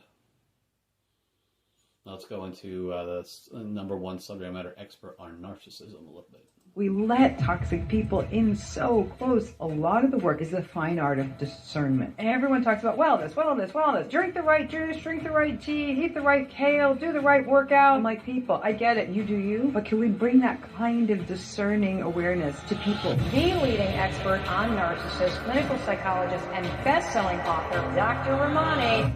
Chemistry and connection are really dangerous words to me because they can be trauma-bonded words. The hack I have for figuring out whether or not someone's in a trauma-bonded relationship, I'll say, tell me why you love them. And you know the answer I get when people are trauma-bonded? The answer I get is, how do we forgive someone who's hurt us so badly as a narcissist? Maybe we don't. Maybe we don't. Something that's very important to me is that no one ever feels that they have to forgive someone for hijacking their soul. How can you know if someone's a narcissist on the first date? So, welcome back, everyone, to the School of Greatness. Very excited about our guest. We have back Dr. Ramani in the house. So good to see you. So welcome nice to back. See you, Louis. Our last interview, I think, had millions of views and listens, and I think this is going to help a lot of people. Thank you. So, it's not you. Identifying and healing from narcissistic people. Is it even possible?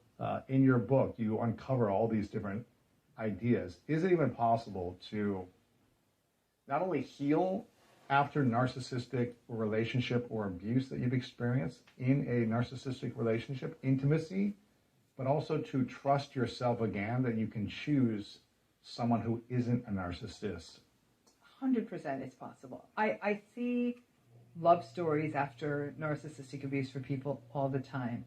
But let me tell you, it's a bumpy road to get there. And really? I think that, so what I want to tell people is it's possible. It's not easy. I read this, someone in my healing community brought this interesting line from David Kessler's work. I'm sure you know David Kessler. If you don't, you should. You gotta have him on. He's great. He is probably, to me, one of the best voices in grief that's out there, right? He worked with Kubler-Ross back in the day. Like, he's that guy. And he had this beautiful passage in a book. Like I said, someone in my healing community was sharing it just in terms of trying to understand the grief from narcissistic abuse. And he said, loss is optional. And what he meant by that is, he was talking about his own process of grief. And he said, I could choose. There's one way to avoid losing is to never love again. To never have a pet, to never have a lover, to never have a partner, to never have a friend, and to not have a family. And then you won't experience loss, but you won't experience life. And I thought it was so beautiful because it was that idea of loss is optional. These do, at some level, do become choices. And I think for me, for survivors of narcissistic abuse, feeling the sense of autonomy, which tends to be stripped away by these relationships, grief is a process you go through. And during grief, it is, and I've been working with several grief-stricken clients recently, either through death or through the loss of these relationships. And it is the most human of experiences. Like birth and death, grief is the experience that unites everyone. And we have some pretty universal reactions to it. And the big mistake we're making now in modern times is we believe we can rush through grief, that we can control our feelings. Get over it quickly. And Find someone else quickly. Get over it quickly, move on. I'm not thinking about it anymore. I'm back at work. I'm good. I'm back in my routine. And grief is a funny thing because it's going to come for you. It might be sitting in the back. It's like, be careful. And I can't tell you how often people say, like, and because people who go through narcissistic relationships become masters of dissociation. And I don't mean sort of the full-blown traumatic dissociation, but like, I'm not feeling that. I'm not seeing that. You're very good at pushing everything away because that's the only way to survive in these relationships. But you also get good at cutting out the pain, right? Going through in this world in this numbness. But going back to this idea of loss is optional. What you'd have to live, no love, no partner, no nothing. I guess you wouldn't go through that same breach of trust or betrayal and all the pain we go through when we love. But then you wouldn't have love. And what else is the experience of being a human being but to connect to other people? And the reason I say this is that when you're in those acute stages of grief, you're not thinking about let loss be optional. I am not signing up for it. Thank you, no. But then there's a point at which you say, but I want to feel again. And, there's nothing more beautiful to me when I'm working with a survivor when they do say, I think I'm ready to start feeling people again, but I'm so scared. And first of all, I remind them, girl, you survived that. Anything else someone brings new, you're going to be fine. You got this, right? But that fear, it is overwhelming for people that how will I survive if this is done to me again? How will I ever have faith in any human being again? And above all else, the point you made, how will I ever trust myself?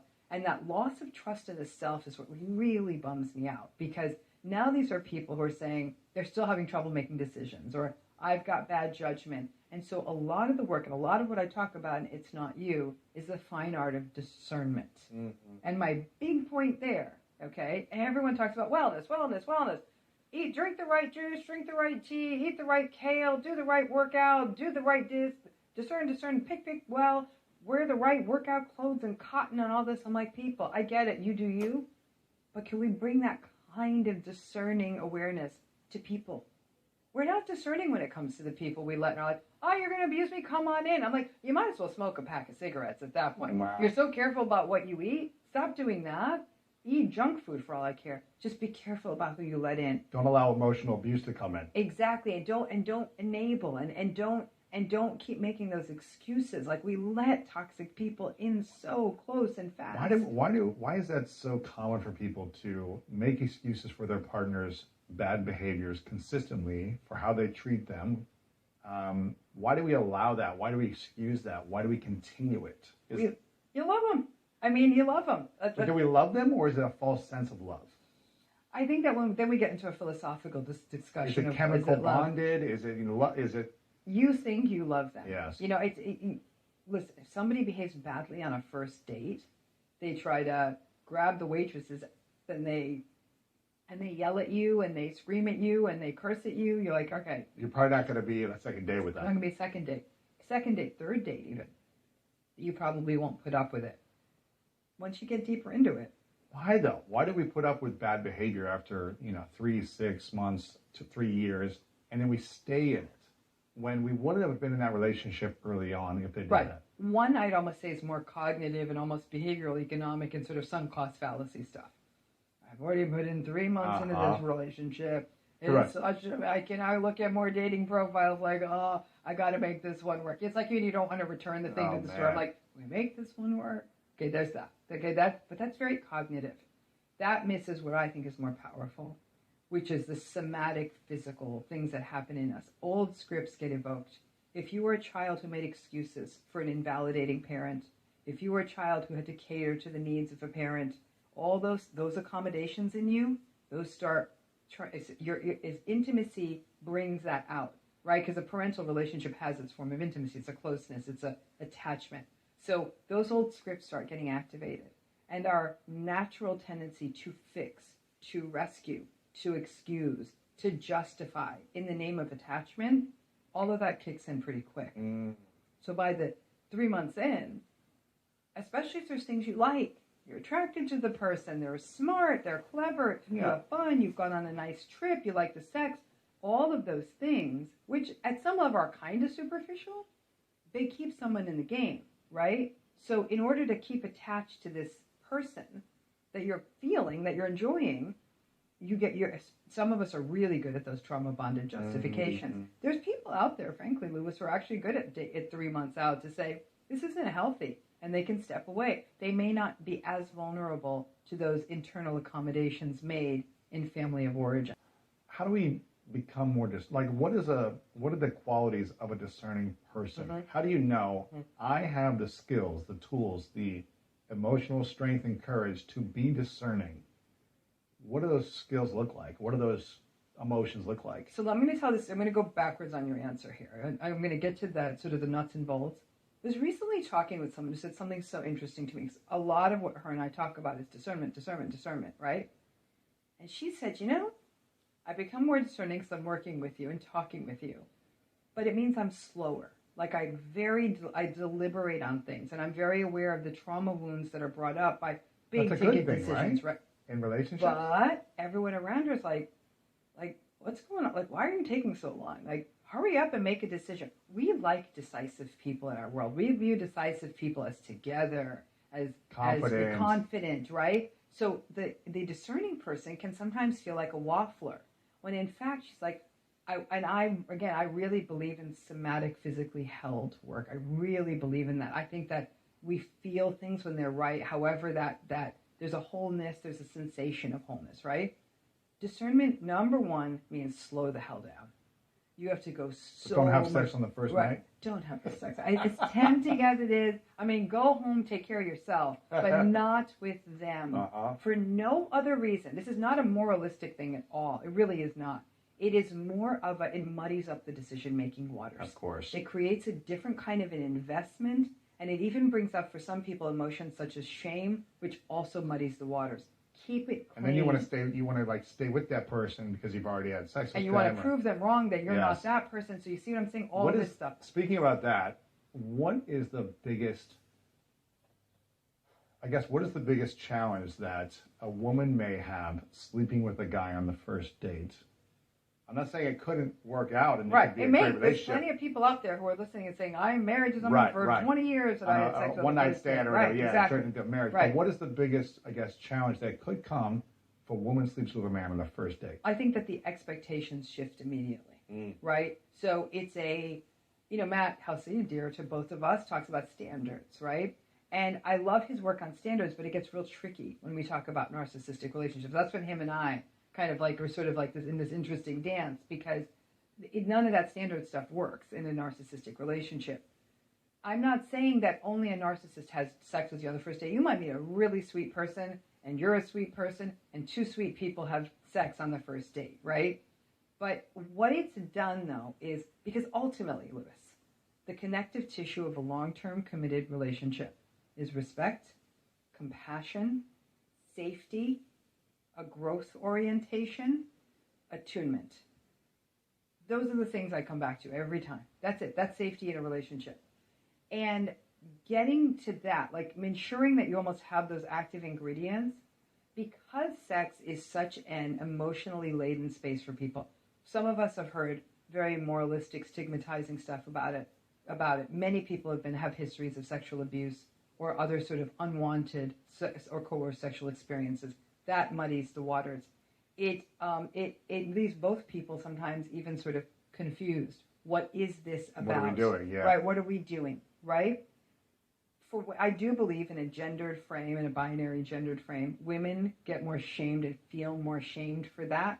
They feel as though, okay, well, that's how this person sees me, and so there is that. I still think, even though that feels so patriarchal and throwbacky, I think it's sadly still part of the conversation for how women experience it subjectively. Did I just sort of throw myself under the bus here, or have I just made this into something that's not going to last? I don't think that's necessarily so. I think a good partner would not discount a partner for doing that, right. But I do think it muddies the waters. And if you have sex with a narcissist on the first date, forget it. It's going to, because now what's happened is, they have, in a way... They have power and control and manipulation. You're giving them the ultimate supply. They're not even a love bomb that much anymore. They're like, okay, great, got what I need. And I hate to say this, Lewis, because narcissistic people can be very cruel in relationships, they will actually use that as a tool of punishment and manipulation down the road. How so? Forgive me for using really bad language, Sure. But you're a slut. Oh, wow. Look what you did with me. You're down market. Who else you do this with? Or what are you going to go do that with someone else? And so now the person feels shamed in the relationship, but the shame feels plausible because they're hearkening back to an event which might have actually felt connected and at the time, but a narcissistic person will always weaponize those experiences. So it leaves a person often questioning themselves. They're like, I don't think of myself as sort of a sexually wanton person. And they're not. They just felt some sense of trust and connectedness that particular time, but the narcissistic person will run with it. So that's why I'm saying, since you don't know the person's a narcissist on the first date, best not have sex with them. How can you know if someone's a narcissist on the first date? You can't. I mean, unless it's glaring. I mean, the only giveaway, and I would never want anyone to get into a car with someone on a first date, because I actually think that's dangerous. I think it's too closed in, and that's me in the sort of scary world that Dr. Romney occupies. But if you were in a car or watching them drive, I don't know why you'd watch them drive, but narcissistic people drive quite dangerously. It's often an interesting tell. I'm not saying every dangerous driver is narcissistic, but if you ask me to put $100 down, I'll take the bet every time. Wow. So what's dangerous mean? Like they're reckless, or they're screaming at people? Reckless, driving too fast, swerving in and out of traffic, driving faster than the other cars on the road, beeping, honking, giving them the finger, but like in a rageful way. Like that, researchers, this has been, I can think of a dozen published empirical articles from around the world. Driving simulator articles, observation articles, you name it, that have all shown that narcissistic people drive more dangerously.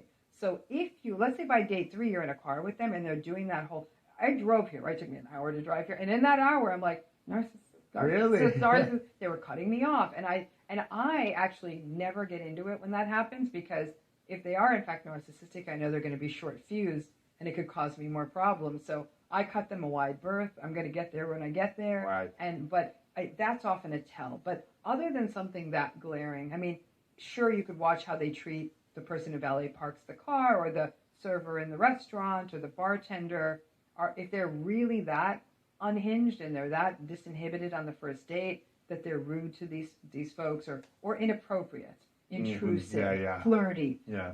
Listen to that. A lot of people say, well, maybe they were a little anxious. I'm like, well, if this is how they behave when they're anxious, do you really want a relationship with this person? That's what, so I would say that those kinds of tiny tells might come up. I would say that it would be, this is a great one, actually. This came up, someone I was talking with recently. It was a first or second date, and at the end of the date, it was like one of those times they were in a neighborhood with lots of stuff to walk to.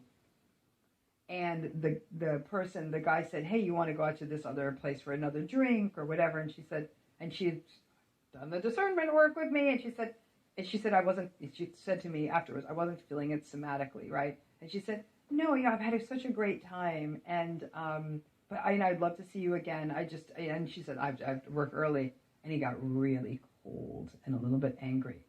And she wondered if she was being too sensitive. I said, oh, that's a red flag. Because I said, if you just had a lovely time and a lovely dinner and you had to work right, whatever you had to do the next day. He should respect that. And you said, I don't want to do that. Hopefully I'll see you next week or something, yeah. And the person, what she had said to me is like, I kind of felt like I'd hurt his feelings. And I said, if this is how he's responding to hurt feelings, that level of reactive sensitivity, that's a red flag to me. Those are the kinds of early tells that might be looked. It's a lack of emotional, I guess, awareness, or lack of emotional maturity, or whatever it might be, yeah, right? But it's also a dysregulation. It's a reactivity. Right. I mean, from the guy, it would be that's what I mean. Dysregulation. He's dysregulated, yeah. Which means he's not emotionally safe himself, I guess. He's Maybe. insecure, or he needs something, or whatever, right? Maybe, Yeah. And you know what? I'm sad for him. Go find a shrink. But this isn't her problem. Right, exactly. No, I get it.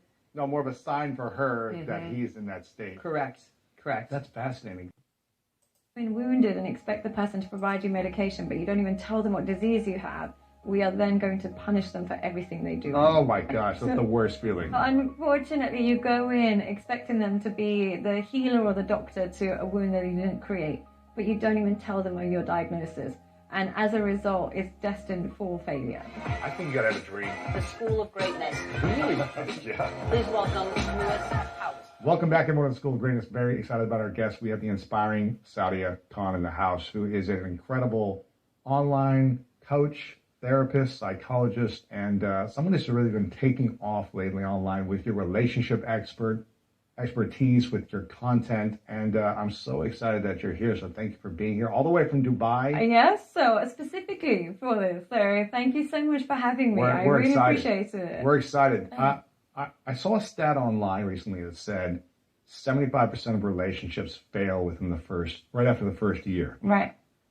I don't know if that's an accurate stat, but it just seems like people are struggling in relationships, in a new relationship, they're struggling finding a great partner when they start dating. Yeah. They're struggling trying to figure out, is this the right partner for me? They're struggling to figure out their own wounds and how their traumas interact with someone else's traumas, and is there a good match? All these different things cause people to struggle in relationships and break up within the first year, it seems like. Why do you think people are struggling more than ever today to have a healthy, happy relationship? I would say it's the illusion of options that we've got today that we've never had before in the form of online dating, social media, and pornography. What that means is when we enter relationships, we're almost assessing if that partner is worthy of us. And there's almost an element of narcissism when we walk in. We're like, can I get better? Can I get the most I can get? Is this the most satisfying sexual relationship I've ever had? And if that person doesn't tick every single box off, instead of reflecting on what you need to heal and what you need to bring to the table and how you can help this relationship survive, we simply replace them with the illusion of options. Even if we don't have alternatives, we think we do, so we let go far quicker than we previously would have. Really? What do you think we should be asking ourselves about the person we want to date? Because it sounds like we want to have every box ticked. Like, they have to be perfect, and they have to be funny, and they have to be rich, and they have to be good looking, and maybe a good education. And but what should we really be asking ourselves before we start dating someone? How are my personal insecurities going to ruin this relationship? Ooh. Yeah, I think that's the first and foremost conversation to have with yourself. How are my insecurities going to ruin this relationship? How are my personal insecurities going to ruin this relationship? Why is that the question we should ask ourselves? Because we go into a relationship almost blind to our own wounds, and they resurface in the relationship, and we blame them for not providing the medication of a wound that existed before we met them. That's so true.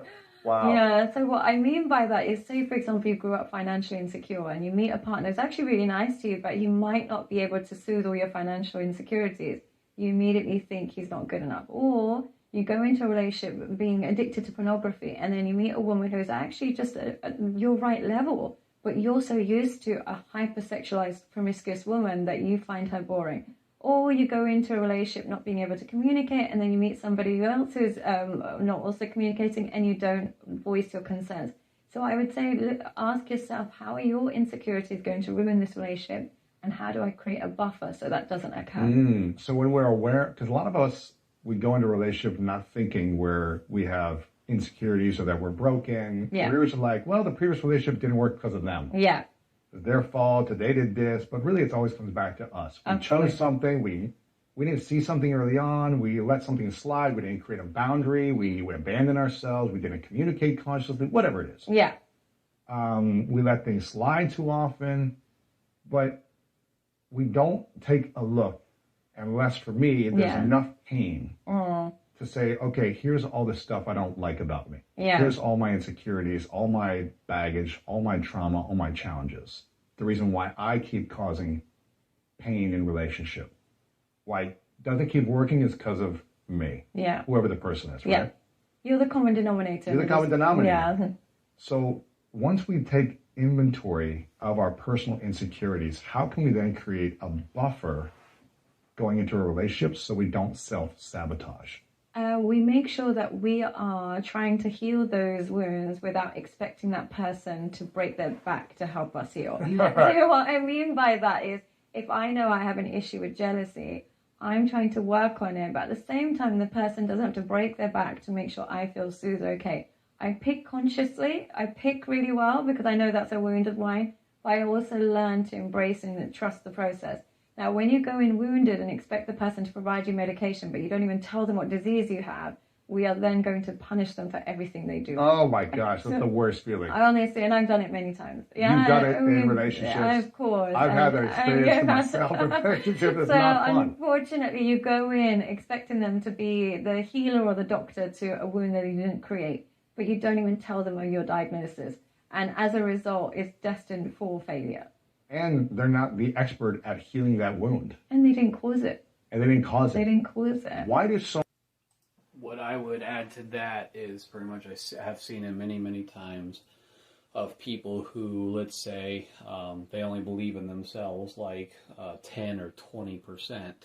And then they're like, hey, you're now my significant other. We've been dating, sleeping together, all that. You're supposed to fulfill me. If I only believe in myself 10% and only love myself 10%, then you're supposed to fulfill the other 90%. If I believe myself 20%, you're supposed to fulfill the other 80%. You're supposed to complete me. And what does that do? Put so much massive stress, exhaustion, pressure, requirements on your partner to, like they said, heal you, give you the medicine you need to be healed for something that they did not cause.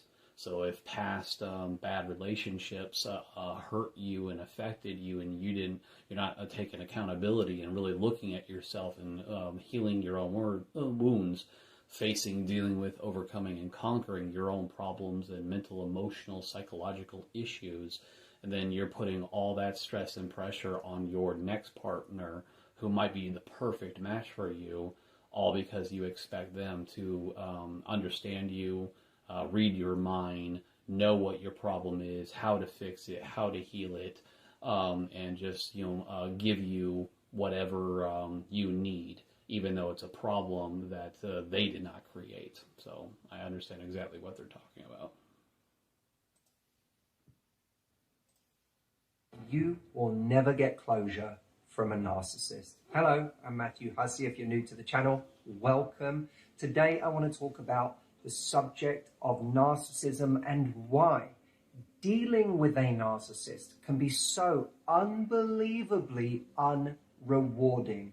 Why, when we deal with people like this, there is a complete and utter lack of closure, and how in feeling that lack of closure, in feeling that there is no sense of completion in any of the things that we deal with them, it can be maddening. The reason I wanted to make this video is because I want us to get out of the cycle of going back to these people and hoping for a different result, hoping that we are this time going to go back and finally get the closure that we've always wanted from them.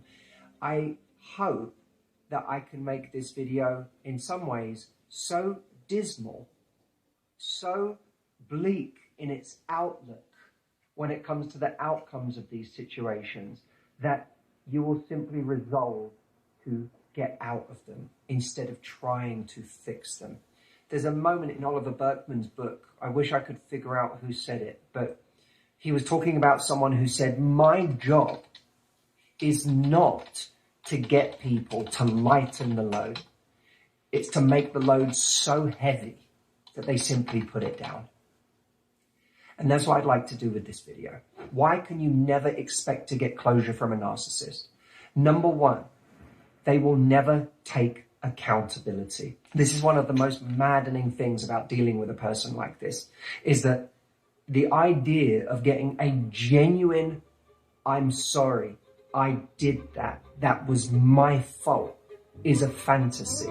We will tell them everything they have done wrong. We will tell them everything they've done that has affected us tremendously. We can literally point out the chaos that they have caused, or we can point out how black and white, how wrong they are about something. But they're not interested in that reality. They're only interested in the reality where they are right. Bringing themselves to admit fault doesn't fall within the normal laws of how they operate. And even if you manage to drag an apology out of someone like this, it will be an incredibly unsatisfying apology. It's the kind of apology where you have been begging and pleading with them to see your point of view, where you have been spelling it out, where you simply won't let them off the hook. And through saying all of this, you maybe get them to the point of such exhaustion, of finally throwing their hands up and saying something like, all right, I'm sorry. Okay, is that what you want to hear? Like, what do you want me to do? That's the kind of apology you get. And you tell me whether that feels like a satisfying apology that gives you closure. The second reason you'll never get closure is because they will never truly empathize with your situation, because it's not about you. It's always about them. So when you're talking about how something has affected you, it's not just that you won't get an apology, or if you do, you'll get an unsatisfactory apology. It's that you won't even feel like they're remotely connecting with your experience. When you talk to them about what you've been through, they'll deflect, they might put it back on you. They might say that you're being overly sensitive. They might say that you're being dramatic and blowing things out of proportion. They might start talking about their own pain. And, well, you don't know what this has done to me. Because it's not about you. It's about them. One of the greatest gifts in human connection is empathy. Empathy is a miracle. It's like that moment in Inside Out where, Joy goes over to Bing Bong, the imaginary friend, the elephant, and doesn't really show any empathy. She just tries to get him back on his feet and say, it's going to be okay, it's going to be fine. And Bing Bong doesn't feel good hearing that because there's no empathy. But then sadness comes over. And sadness says, that really sucks. That must really hurt. And all of a sudden, Bing Bong starts to feel better because sadness actually sees him. The narcissist will never see you. They will never be able to grant you the miracle of human connection that is empathy. And empathy is the root out of loneliness. The thing that makes empathy a miracle is that it transmutes pain into connection.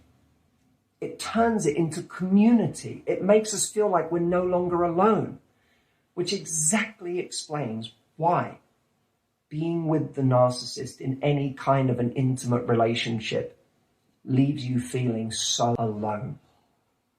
You will never get closure because they will never give you empathy.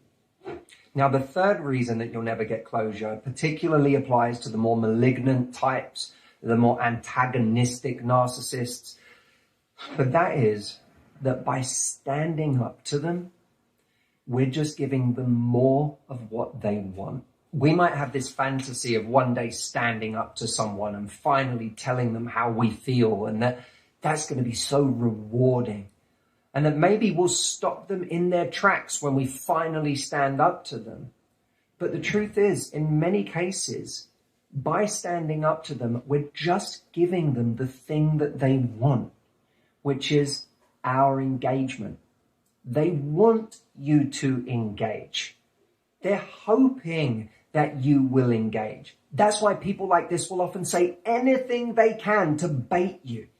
They will try to push your buttons. What's the one thing they know they can say to get under your skin? You giving them that energy isn't received as a standard. It's received as energy.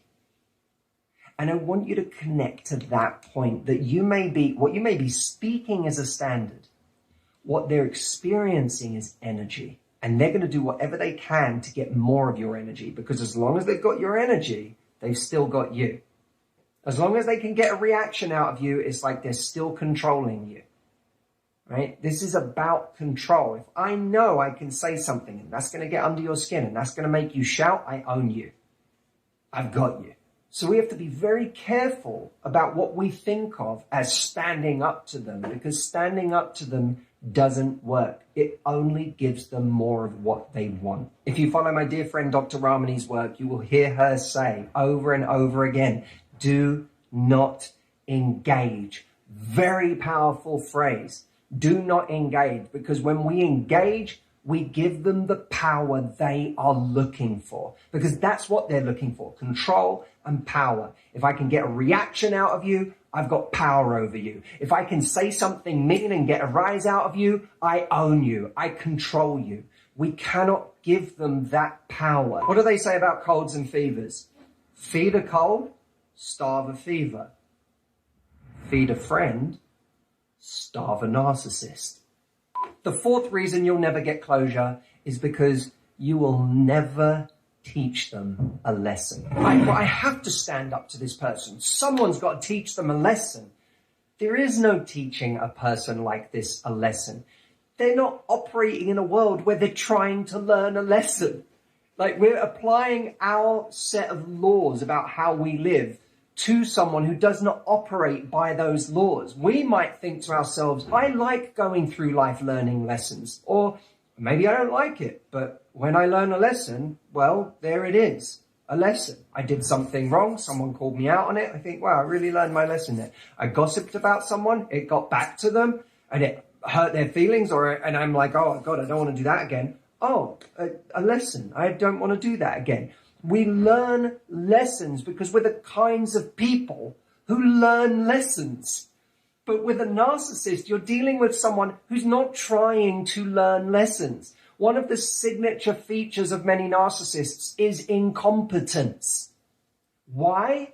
Because it's really hard to become competent when you can't learn, when you think you're right all the time. This is a person who's not trying to learn like you or I are trying to learn. They are trying to do what's best for them at all times. They are trying to do what's going to give them supply at all times, whether it's in the form of attention, money, adoration, success. This is what is driving them. What is not driving them is learning lessons. The fifth reason you'll never get closure is because it will often appear when you finally leave someone or they leave you, that they are then giving to the next person what they never gave to you. Many people have had that experience of going on Instagram, looking on Facebook, or hearing through the grapevine that they are now in this blissfully happy relationship with somebody else. Now, first, let's not forget that social media is never a good place to judge the inside of someone's relationship any more than it was a good place for other people to judge the inside of our relationship with this person. But let's grant them that they actually are doing all of these lovely things right now for this new person. That doesn't mean it's sustainable. When a narcissist is in pursuit of something, they are a very different individual than they are when they have something. So let's be clear. They may be showing a different side of themselves right now, but that does not mean that they won't revert to type at some point and begin the cycle all over again. Remember, the greatest predictor of the future is the past, and that is especially true of these individuals. The sixth reason why you will never get closure from someone like this is because you will never win. If you do stand up for yourself, if you do take away their power in some way, if you suddenly feel in charge, instead of feeling like you won, they will simply shapeshift. Narcissists are often master shapeshifters. When they're in power, they're a tyrant. They're a dictator. When they're not in power, they're a victim. And they know how to switch like that. So they're just playing a different strategy now. And what they know, because remember, these people want your energy. They know that they can simply convert energy. So they can take your anger at them being in control or being a menace in your life, and they can turn it into guilt by suddenly playing the victim when they're not a powerful person anymore, or where they're no longer in control. And weaponizing your guilt and your pity is narcissism 101. You have no business being a narcissist if you're not weaponizing people's guilt. You shouldn't be in the narcissism business. What happens is someone knows that I can play on your ability to very easily feel like you're a bad person. And why do you feel like a bad person? Because you have a really high standard for being a good person. So if you've in any way said something that could be hurtful to them, if you've in any way been cold or callous or merciless with them in the way that you've parted ways or in the way that you've put your foot down, they will find an in to turn that into you being a bad person, you being someone who should feel guilt, you being someone who should now feel sorry for them. And even if you don't feel all of those things, even if you feel absolutely righteous in what you're doing, when they become a victim, at the very least, they can become a kind of pitiful and sad figure. And that's what happens to a lot of people who have aging parents who are narcissists, is that over time, once those people almost become a bit defanged, when they're no longer capable of quite the damage they used to do, they can end up representing quite sad and sorry figures. And that is why these relationships are so unsatisfying, even when we feel like we finally got to a point in our life where we took our power back. The seventh reason you will never get closure with a person like this is because they will never make sense to you. This is always going to be one of those maddening situations where the more you try to understand it, the more you're applying the wrong kind of thinking to the problem in the first place. This person is a different animal to you. This person does not operate the way that you do. It's like trying to use a ruler to measure sound. It doesn't work.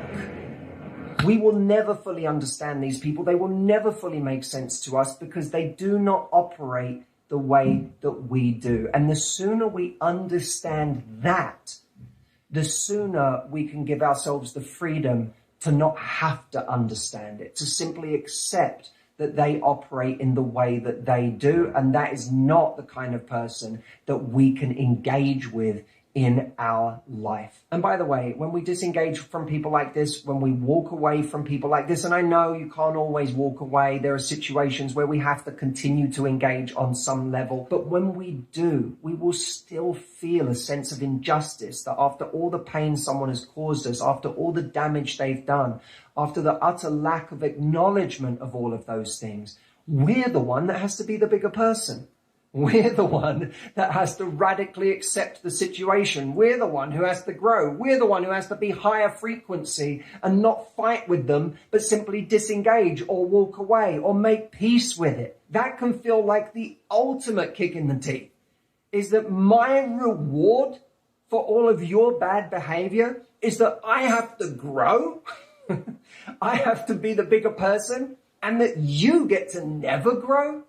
That can feel so unjust and unsatisfying. But the real closure is not any of the things that we might hope for if they weren't all of these ways that I've just suggested. The real closure is the peace we have found or will find by disengaging with this person. The peace we find in the space between us and them. The peace we find in finally no longer having expectations that this person will never fulfill. And if we're lucky enough, the peace that we will find in walking away from someone like this so that we never have to deal with them again. Remember, peace is closure. I hope you enjoyed this video.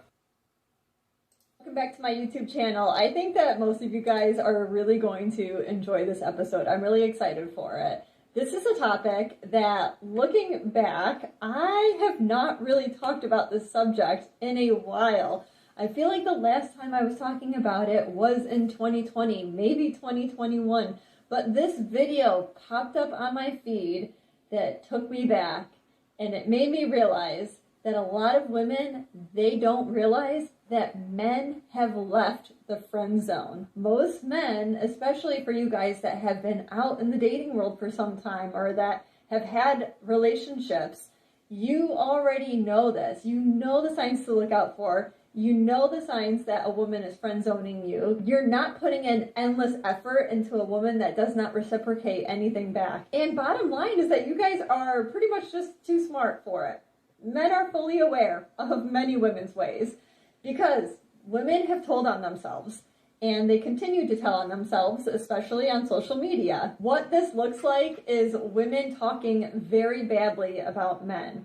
I mean, hello, with the scenario of a woman walking through the woods, she would rather encounter a bear than a man. And with that, hundreds of videos came out of women explaining why that was. And a lot of those videos were not very nice towards men, bottom line. Meanwhile, women really believe that they can collect men in their friend zone and then dip into that collection whenever she needs help doing something that she doesn't want to do or doesn't even know how to do. Ladies, why is a man going to be there as a friend if you don't even like him as a person? And I don't even mean that in a romantic way. I mean that you genuinely do not like men. But in certain situationships, you've learned that you do need men. Hence the friend zone. This is what's changed in recent years. In recent years, men have really smartened up. They have been given this information from women, and guess what? The friend zone only favors women if men don't realize that they're in it. But because men know about it, the friend zone is right next to the exit ramp for them. With all of that being said, guys, I have a video to show you that inspired this topic for today. Usually I show you a collection of different videos that highlight the same point.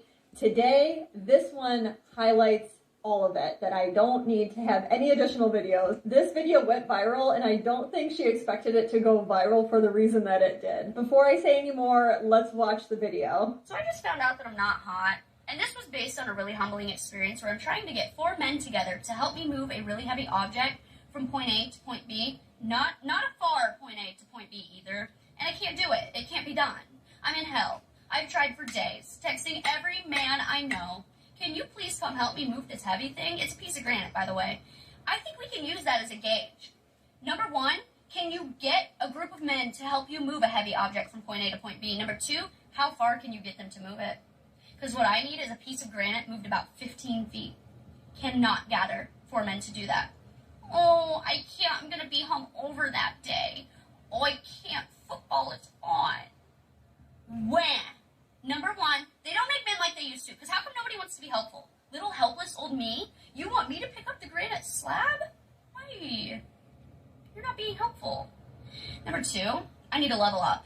I need to level up. I need to get hotter. I don't feel like a hot woman would have an issue with this at all. She'd have that granite moved. She'd have a kitchen island. This is not telling of how hot you are. This is telling of how many men you've placed in your friend zone. She makes it all about looks and what men are doing wrong, essentially. But this has nothing to do with looks. Good women and good men, by the way, they don't have this issue because they are friends to their friends. They give to their friends, and those friends are there for them. It literally has nothing to do with looks or even gender. She just found out that men are no longer simping.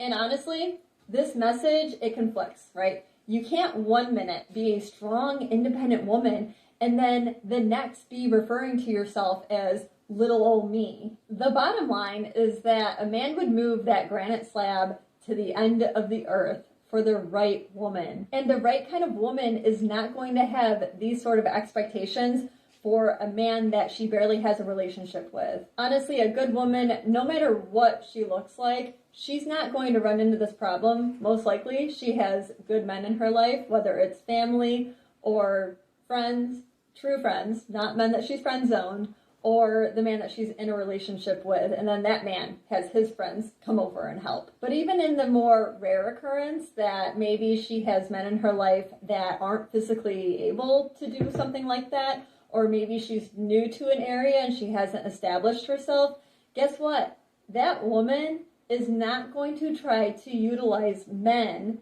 that she barely talks to, that she barely gives effort towards. She's not going to ask that of them, number 1. And number 2, even if she did that, she's not going to expect them to say yes. She'll probably bribe them with something. And I don't mean anything crazy. I mean, bribe him with some food and drink, and maybe he'll show up for you, you know, and maybe you'll be building a friendship off of that. But what she's not doing is she's not friend zoning him and trying to utilize her looks and trying to act like there's potential for a relationship when she deep down knows that there isn't. She is purposely manipulating that man. And that's what I'm talking about. Men have smartened up to that. They know the real signs of a woman that is showing genuine interest versus a woman that is just trying to get something out of him. And we've seen it all over social media. It's out there all the time where women are saying that they're just going to expect this from a man without being sure that she's even interested in him, that she even likes him. And even if that good woman tries to bribe men to come over and help, and she's unsuccessful, right? So she's not complaining that men are not helping whole poor little her out. She's not saying that it's a man issue, that they don't make men like they used to.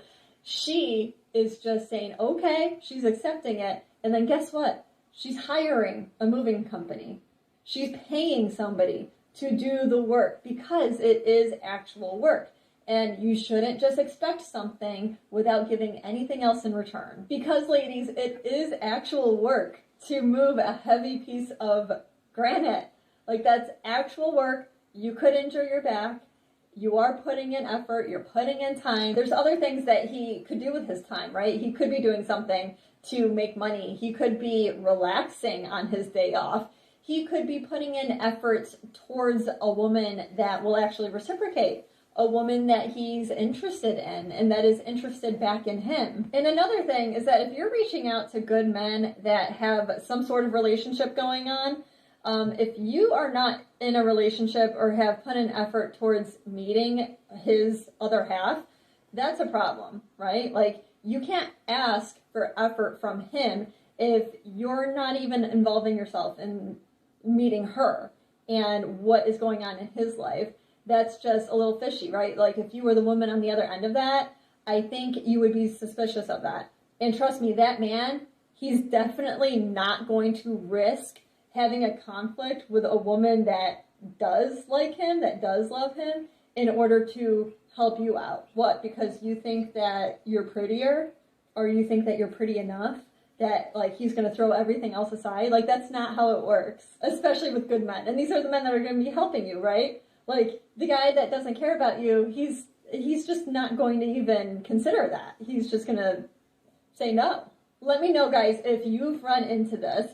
Have you run into a woman asking things of you and you've realized that this woman has not given you any effort, or you realize that she's really placing you in her friend zone, that you just have to say no?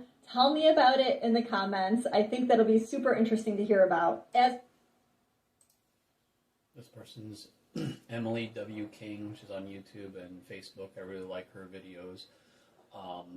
Pretty much telling, straight up facts for whether it be for men or women that are kind of, clueless and in their own little worlds of how the world should be and everything. And she's right on the money. I've been friend zoned by several different women over my entire, life. And, I just got pretty much sick and tired of, being put in the friend zone, going above and beyond for them. I felt like for the last several years, multiple people that I cared about, that I had interest in, that maybe I wanted a chance with, especially knowing if they're single or their relationships with whoever they were with, they're telling me it's not going to work out, they want out and everything else. And like, well, I've always, been really good to you, I care about you, I'm interested, but they wouldn't give me the time of freaking day. And, but I really put myself out there for years. I've wasted a lot of time, energy, and money, and I felt like finally, I put a boundary down, like, I want true equality. I want equalness and fairness. You got to give in order to get. You want me to be there for you, you need to be there for me. So I wanted more equalness and fairness with any of my relationships, with any of my female or even male friends. And so it's like, hey, I'll go above and beyond for you if you go above and beyond for me. I'll be there for you if you're there for me. I'll do things for your birthday and Christmas if you do things for me. But I'm also looking at quality and not just quantity. So it's, hey, if I give 100%, you need to give 100%. If I give 500%, you need to give 500%. If I'm giving 1,000%, you should give close to 1,000%. And yet, what do I actually get? If I gave 100%, I felt like I got 1 to 2% back. If I gave 500%, I felt like I got 1 to 5% back. If I gave 1,000%, I felt like I got 1 to 10% back. They would do stuff for me, but it's more of their love languages. It's what are they interested in, their interests, their tastes, their likes, their hobbies. I had an old high school friend who, unfortunately, a couple years ago, she threw away our relationship of 14 and a half years of close to perfect, friendship. We're like step-brother, step-sister. all because me and her significant other did not get along because he reminds me too much of my stepfather. He's like a younger twin version, but even worse. And we had a little argument, text message argument, and it just blew up, wildly. And but around about a year or so, maybe 2 years before, for my 35th birthday, she comes over and gives me and my mom, brings over KFC. That's fine. Like, oh, I like food. Brings her daughters over, my goddaughters, gives us each a birthday card, but then all the gifts, I told her what I'm really interested, what I'm wanting and hoping for and all that, and she didn't listen. And I think I know why, because she knew that if she gave me anything I actually wanted and interested in, it would, and her significant other finds out, then he will always get upset, because he hates all of her male friends, because every guy's trying to get into her pants, according to him. So he doesn't trust any man, and so if she did something for me that I really wanted, like get together and go out to a nice restaurant with her and the girls, or hiking or aquarium or zoo, and then the girls speak up and tell Daddy what we did with Uncle Chris, then he's going to lose it and flip out and go psycho on her. And that's why instead, for at that time 35th birthday for a 13-year Army war veteran male, her gifts in a little basket are kids gifts and girly gifts. Nothing I can use, nothing I want, nothing I'm interested. Like, a bath bomb and rock salt and stickers and balloons and I was able to use and keep one little item. All the other stuff either gave back to her to use because I'm not going to use it, threw it away, or donated it to Goodwill. So it's like, and I was starting to see more and more, she just says one thing and does another.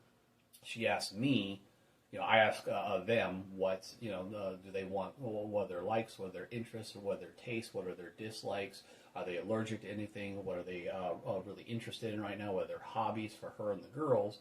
I get all the details to do really amazing, wonderful things, but then she turns right around during the last 2 years, asks me the exact same questions, but then completely ignores what I tell her, because my top 2 love languages out of 5 are physical touch and quality time.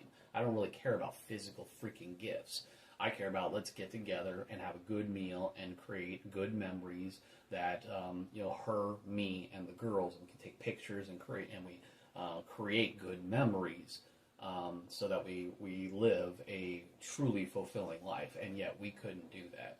The last time, actually, so we ended our friendship at the end of August of 2022, and the last time we actually we did actually do something really more adventurous and fulfilling was summer of 2017, like 5 years before, with me, her, and her oldest daughter, which was the only daughter at the time, and I was visiting from Colorado Springs, and then came home to visit friends and family members in the Northwest.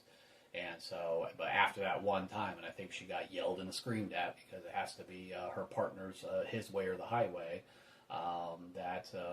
So she kept telling me that, I'm there, I'm doing things for you. Why are you so ungrateful? Because you're ignoring me of what I'm asking for. I'm going above and beyond for you. Why aren't you going above and beyond for me? If you're not going to, then I guess you have a choice to make of him or everybody else that you care about. And then the choice is yours. So she's right on the money when it comes to this. Not many men are wanting to waste their time and energy anymore going after people who are not going to give as much back to us. It's equalness and fairness. And whether it's positive way, negative way, big, medium, or small, it's tit for tat. It's eye for an eye. Equalness and fairness. And if you can't do that, then go the hell away.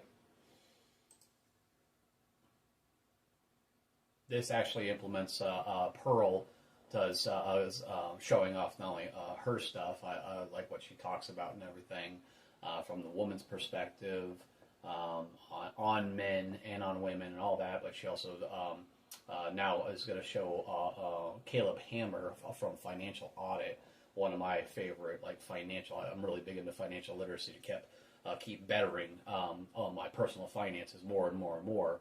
And he tears through people, so she's gonna watch one of his videos and how the woman is just in the wrong and just being crazy and nutso, and she wants it her way or the highway, and her significant other husband is kind of a simp that she's using. Of Pearl Daily, and welcome to the Audacity Network. I am your host, Pearl, and today we are going to be reacting to a gold digger wife exploiting her beta husband on financial audit. I love the host of this. I'm so excited to show this to you guys. Be a simp. The host of this show is so funny, and I see his clips on TikTok all the time, just ripping into people for their poor financial decisions. And we've spoken about this. When men get married, the reason that they make more money is because the women have a tendency to rack up the credit cards. I mean, you know how we are. We just have a tendency to swipe, swipe, swipe. We see some stuff on Amazon. We see that Pilates gym membership, and we just say, buy, buy, buy. Plastic surgery. We love swiping it all. So today we are going to be reacting to this video, but before I do, please go to the Audacity Network and get the $10 a month membership or the $80 a year. It really helps out the channel. And hopefully at some point we can bring in guests. I have this whole studio for guests, but we can't really afford it now because we are demonetized, and so that really helps. Okay, let's get going. So what do we do for a living in Houston, Texas? We'll start with you. I'm a flight attendant on the weekends, and I stay home with our 2 kids. During the weekdays? Correct. Okay. Well, okay, so very much part-time, I'm assuming. Yes, but I am full-time. Mama, full-time mama. No, so flight attendant. I'm full-time hours. You're getting... Okay, how many hours are you getting on those weekends? It's 72 for the month is what I get. Oh, okay. There are some times where she works during the week.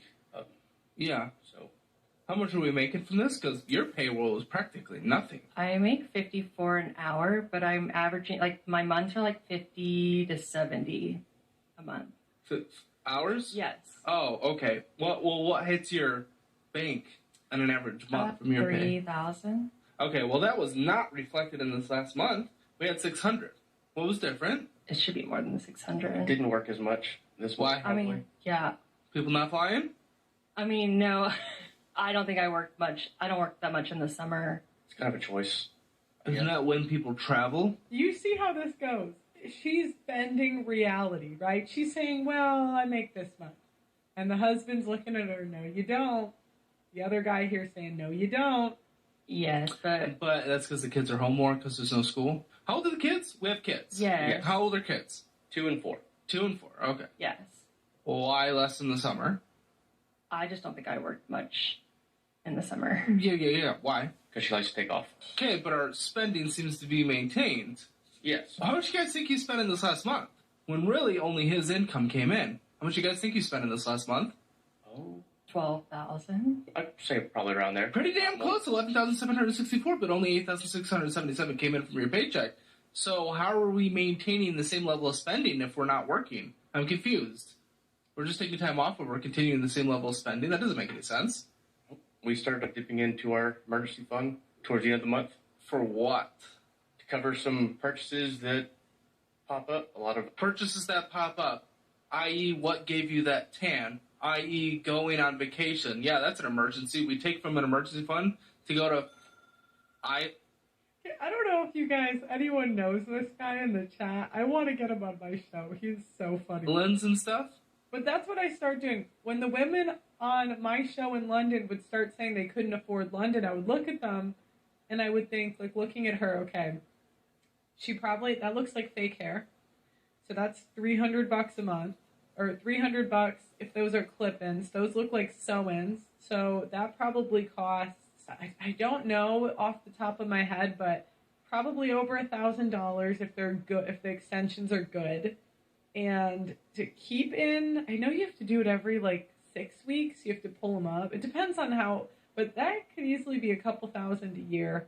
Blonde hair, right? So that's going to cost money to maintain.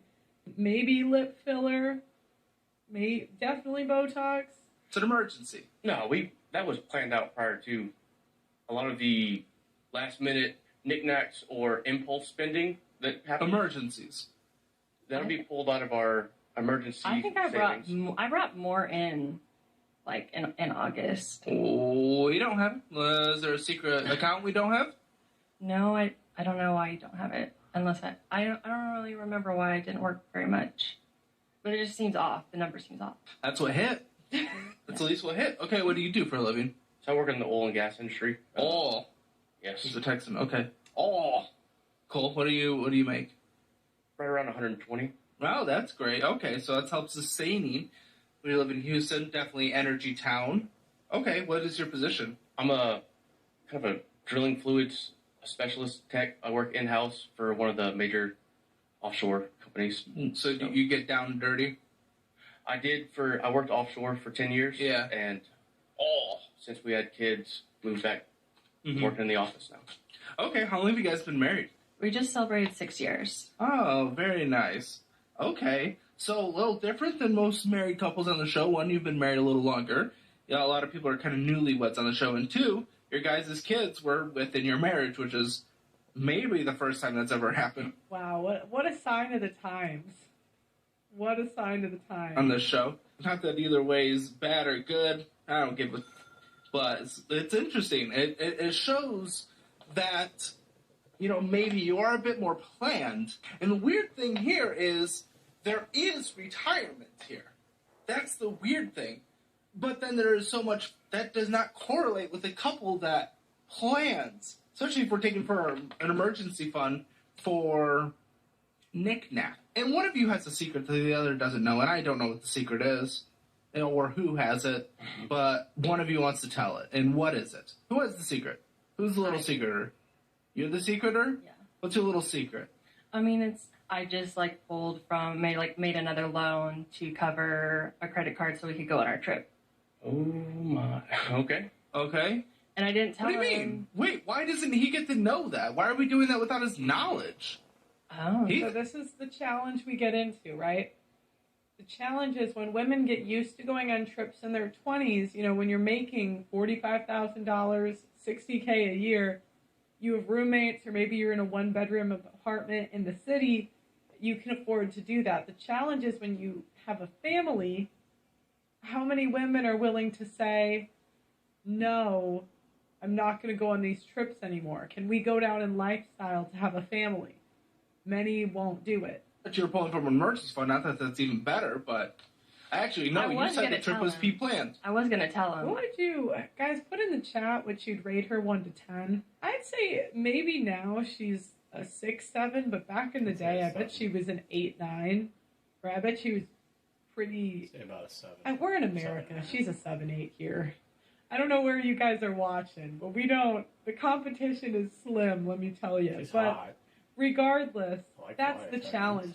She's going to have been offered such a good lifestyle in her 20s that it's going to be challenging for a guy to back it up. This is the type of woman probably got invited onto yachts. High-level men were interested in her. Her exes are probably pretty wealthy. And that's likely what she's used to. Was, but you didn't, so I don't give it was. You did. And that's where we're getting this entitlement attitude, because it's likely that her exes provided her with a certain level of lifestyle, right? Well, no, I didn't tell him. I didn't tell him. Why? Because, I was going to. But you didn't. I just didn't want him to stress about our trip. But now you're stressing about the trip, even though the trip is already done, because you borrowed on it and now you have to pay it off. You borrowed, you opened it, you took it out on what kind of loan? Uplift? Okay. No, Upstart was the loan I took for the card. Upstart, yeah. I took that out to pay off a credit card that was maxed out so that we could have spending on the card. Oh my! That has nothing to do with the vacation. Well, then what are you talking about? Because that just contradicted your whole thing. I'm confused too. What are you saying? So yeah, we did finance the vacation that we just took. From what? On what? It's like the pre-planned, like a firm, like one of those. It's called Uplift. So Uplift you took and a loan to pay Upstart. off a credit card. Yeah, they're both two. I have both loans, an Upstart and Uplift. And which one did you know about? And which one did you not? Or neither? Why? When? When did you do this? The last week of the month before our trip. What month? September. Okay. The last week of September. Yes. You did this. Yes, I got a loan out and paid off a credit card that was maxed out. Yeah, why? But like, why? Because that just it's got my name too on it, or is it No, it's just just yours? mine. It's Because just mine. it affects us both, and that is not really a good Never, feeling to have like- that go behind my back, you know. Yeah. But I didn't think you. I think you would understand why I did it, so I didn't figure you were going to be mad. Well, I understand why you did it. You did it for the vacation. Correct. And are you mad? yeah, see, man, I'm pretty disappointed. That's kind of a big thing. I thought we were low on funds, during the month because See, this is what I mean. She has no fear of him. None. This is, I'd say objectively good looking guy, makes good money, and yet he accepts this treatment from her. Now, to be fair, Texas has crazy divorce laws. Crazy. Some of the worst divorce cases I've seen have been from Texas. So this is the challenge we have here, is that for a lot of men, marriage is a terrible experience because it's like slavery. He is enslaved to her debt. He is enslaved to be with this woman that's overspending that he has to pay off for a lifetime.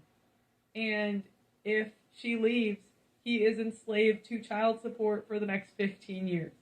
This is a guy that's like 32. So imagine she leaves, their youngest kid's 3. He's got 15 years. Or 35 he was. So he'll be 50. Think about how much life that is for a woman to be taking half your paycheck. Think about that. you're taking out. She wants it her way or the highway. She, doesn't care about the consequences, and sounds like he's a bit of a wimpy simp. And just, he is probably fallen in the old-fashioned trap of happy wife, happy life, and he's starting to realize he made a huge fucking mistake with the wrong person. And now he's going to be trapped and indebted, so one way or another. And that's why she thinks that she can do whatever she wants, can pull out secret debt, and we'll just deal with it, get over it. I want it my way or the highway, with no consequence. Each person should enjoy the privilege of being distinct. In other words, of being their own separate and free person. But you see, narcissists don't like that. They're threatened by your freedom. I want you to see how they tend to respond that illustrate that very thought. First of all, when you show yourself to be free, narcissists are thinking, look, I make sense, you don't. Likewise, they're thinking, I have excellent opinions, unlike yours. Or they think, you and I would get along just fine if you just allow me to have the final say. Likewise, they'll think something like, I like you as long as you conform and defer to me. And then they also think your differences indicate that you're rejecting me. Narcissists think entirely different when you show yourself to be free and distinct, understand what you're dealing with, and then continue being you nonetheless. Gaslighting is a narcissist's effort to try to keep you in a state of confusion. What would you think, though, if I were to suggest that their gaslighting is actually directly linked to their hidden paranoia? See, here's how they think. They think if you discover my flaws, I know you're going to try to use it against me. I know you'd like to bring me down, but you see, I'm going to beat you to the punch. You learning about me would drain me of my power, so let's just keep the spotlight on to you. My world is not a safe place, so I have to maintain the upper hand. You see, if I can keep you looking and feeling foolish, then that waters down your complaints against me. Narcissists want to keep you in confusion because it keeps them from having to deal with their own internal turmoil. That's their paranoia, and that's what feeds their own gas. Covert narcissists can appear very pleasant on the outside, even as they can hold condescension toward you from the inside. Here are some of their real beliefs. Your worth to me lies in direct proportion to your utility in the moment. That's it. You cannot, nor will you ever, be my equal. It won't happen. You have separate priorities, huh? I'm not really impressed. When I'm angry, it's because you set the whole thing up. It's your fault. Or don't expect me to be there with you long term during troubled times. I find that to be too messy. If I affirm you, it just basically means I want something from you. You see, covert means hidden. And when they have this pleasantness, it belies the inward dissatisfaction that they maintain from the inside out. Keep that in mind. Not that it would do a whole lot of good to the narcissist, but there are some questions that I'd like to ask those narcissists who become raw bullies. First and foremost, I'd like to ask, what have you become? Are you proud of being such a skilled insulter? Seriously? Are you okay when people denigrate you? I seriously think not. Is intimidation the only tool you have in your shed? Why are you so threatened by people who differ from you? What influenced you to abandon love and kindness and civility? And besides, are you really content to have relationships that are built upon fear tactics and mandates? Now, like I say, I doubt that bully narcissist is going to be able to answer such questions, but I'm hoping that you and I can determine when we see this that we can be the much better. A closed mind is part of the narcissistic pattern. In other words, you just can't reason with them. And here's why. It's important for you to remember they are fixated inside long-standing dysfunctional patterns, which means they don't grow. Trust is necessary as you try to discuss differences with one another, and narcissists never learn to trust. Your differences from them become the beginning point for their victim's mindset. It's part of their hidden paranoia. Their subconscious self-loathing prohibits them from being able to say, I made a mistake, or I'm full of flaws, and yet somewhere along the way, they arbitrarily declared themselves as better than. Go figure. So when you indicate, I'd like for us to adjust to one another, their inward response would be, if they were honest, oh, I'm far too dysregulated from the inside out to think like that. This is Tim Fletcher. This will be the last video. And this is planting seeds of doubt, signs you're being manipulated to question yourself. He's really good at talking about complex trauma and shame. And to him, these are the two biggest factors that pretty much create narcissists. Again? And what he's about to talk about, I love this portion of the segment because everything he's about to say, it's almost as he is telling the life story of multiple friends and family members that I know. Like, he's telling their exact story of exactly what happened to him in detail, like he witnessed it themselves. It's so good. Planting seeds of doubt. So it's a very gradual process. So the 16 signs that you can then ask yourself that are indicators that you are being gaslit. Okay, so you can check these off. Number one is that you are in a conversation with your partner, and every time there's conflict or a disagreement, you feel pulled by them to blame yourself for the problems that you're having in the relationship. In other words, they always make it your fault. They never accept responsibility, but twist everything and make it your fault. So whatever you say, they distort it and they make it your fault. So you begin to think maybe they're right, because I always seem to be messing up. And they can give very convincing arguments why you're wrong and they're right and it's all your fault. So you get that constantly pulled into accepting blame for everything. Secondly, you begin to second guess yourself. So you're in situations and you all of a sudden go, maybe I'm not seeing this accurately. Now let me just stop here and say this. Part of complex trauma is that you're going to have times where you legitimately question your perception because you know it's distorted because you're angry or you're in fear. So that's healthy questioning your perception.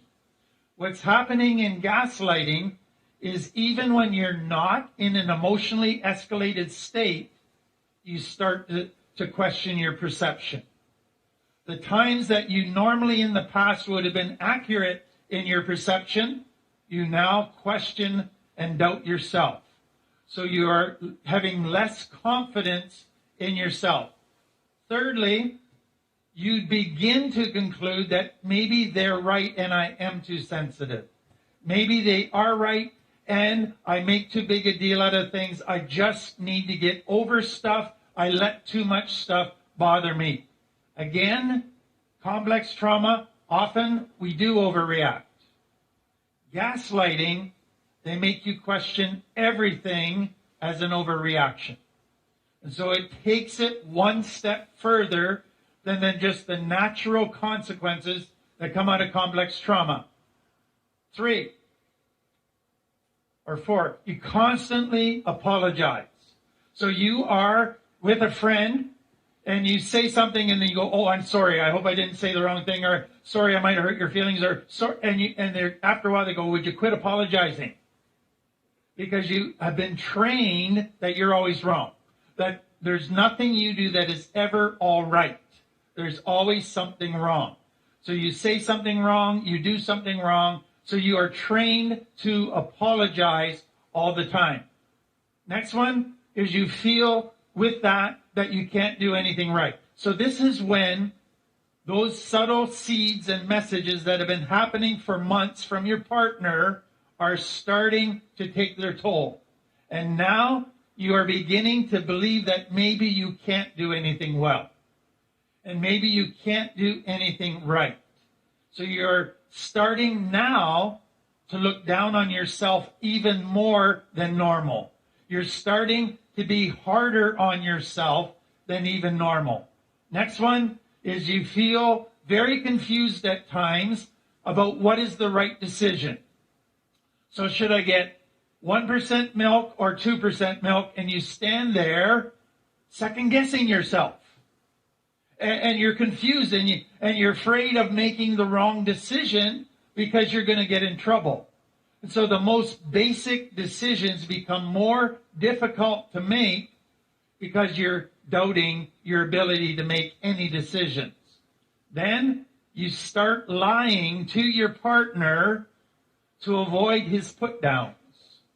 So if he said, what did you go to the store for? And you say, well, I went to get milk. All of a sudden you're afraid that he's going to criticize that. So you lie about where you went.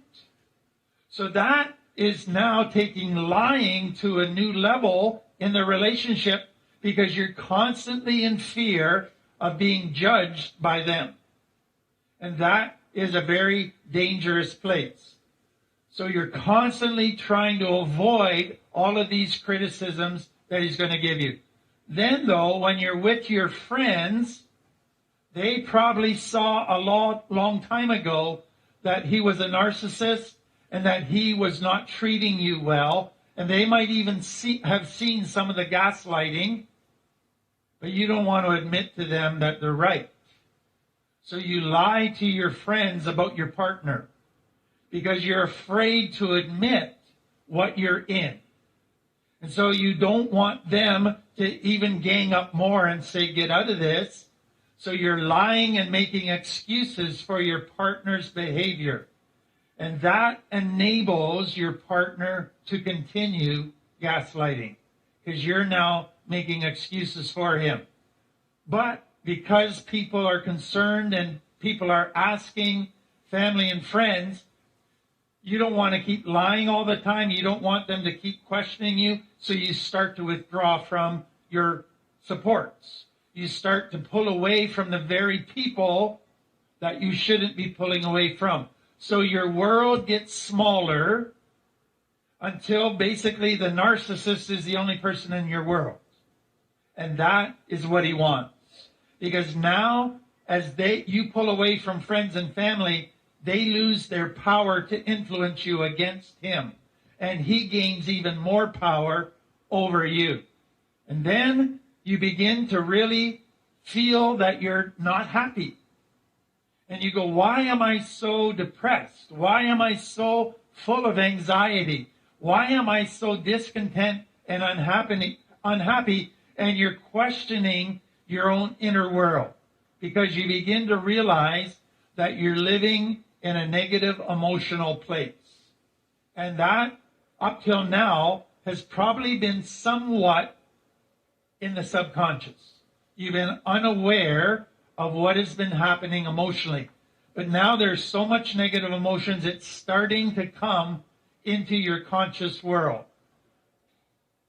You begin to become aware also with that your self-esteem is getting lower. And you think, I used to be so confident around my friends and family. Now I'm constantly full of anxiety and insecurity around people, afraid I'm going to say the wrong thing, I'm going to do the wrong thing. And now you're realizing your self-confidence is getting worse, is getting lower, and you're not as relaxed as you used to be. You're not as happy. And so you realize that you're going to a darker and darker place. And it's not a good place. You see that you're not the person you used to be, but you're becoming a shell of that person, and that person is not a very happy person, is not a very healthy person. And so again, you're becoming aware of it. That takes you further in isolating. Because the less confidence you have, the less relaxed you are, the less you want to be around people because you think everybody else is thinking the same thing as your partner about you. You think they're judging you and looking down on you and seeing you as a failure, and that causes you to isolate, which causes your self-esteem to get even worse.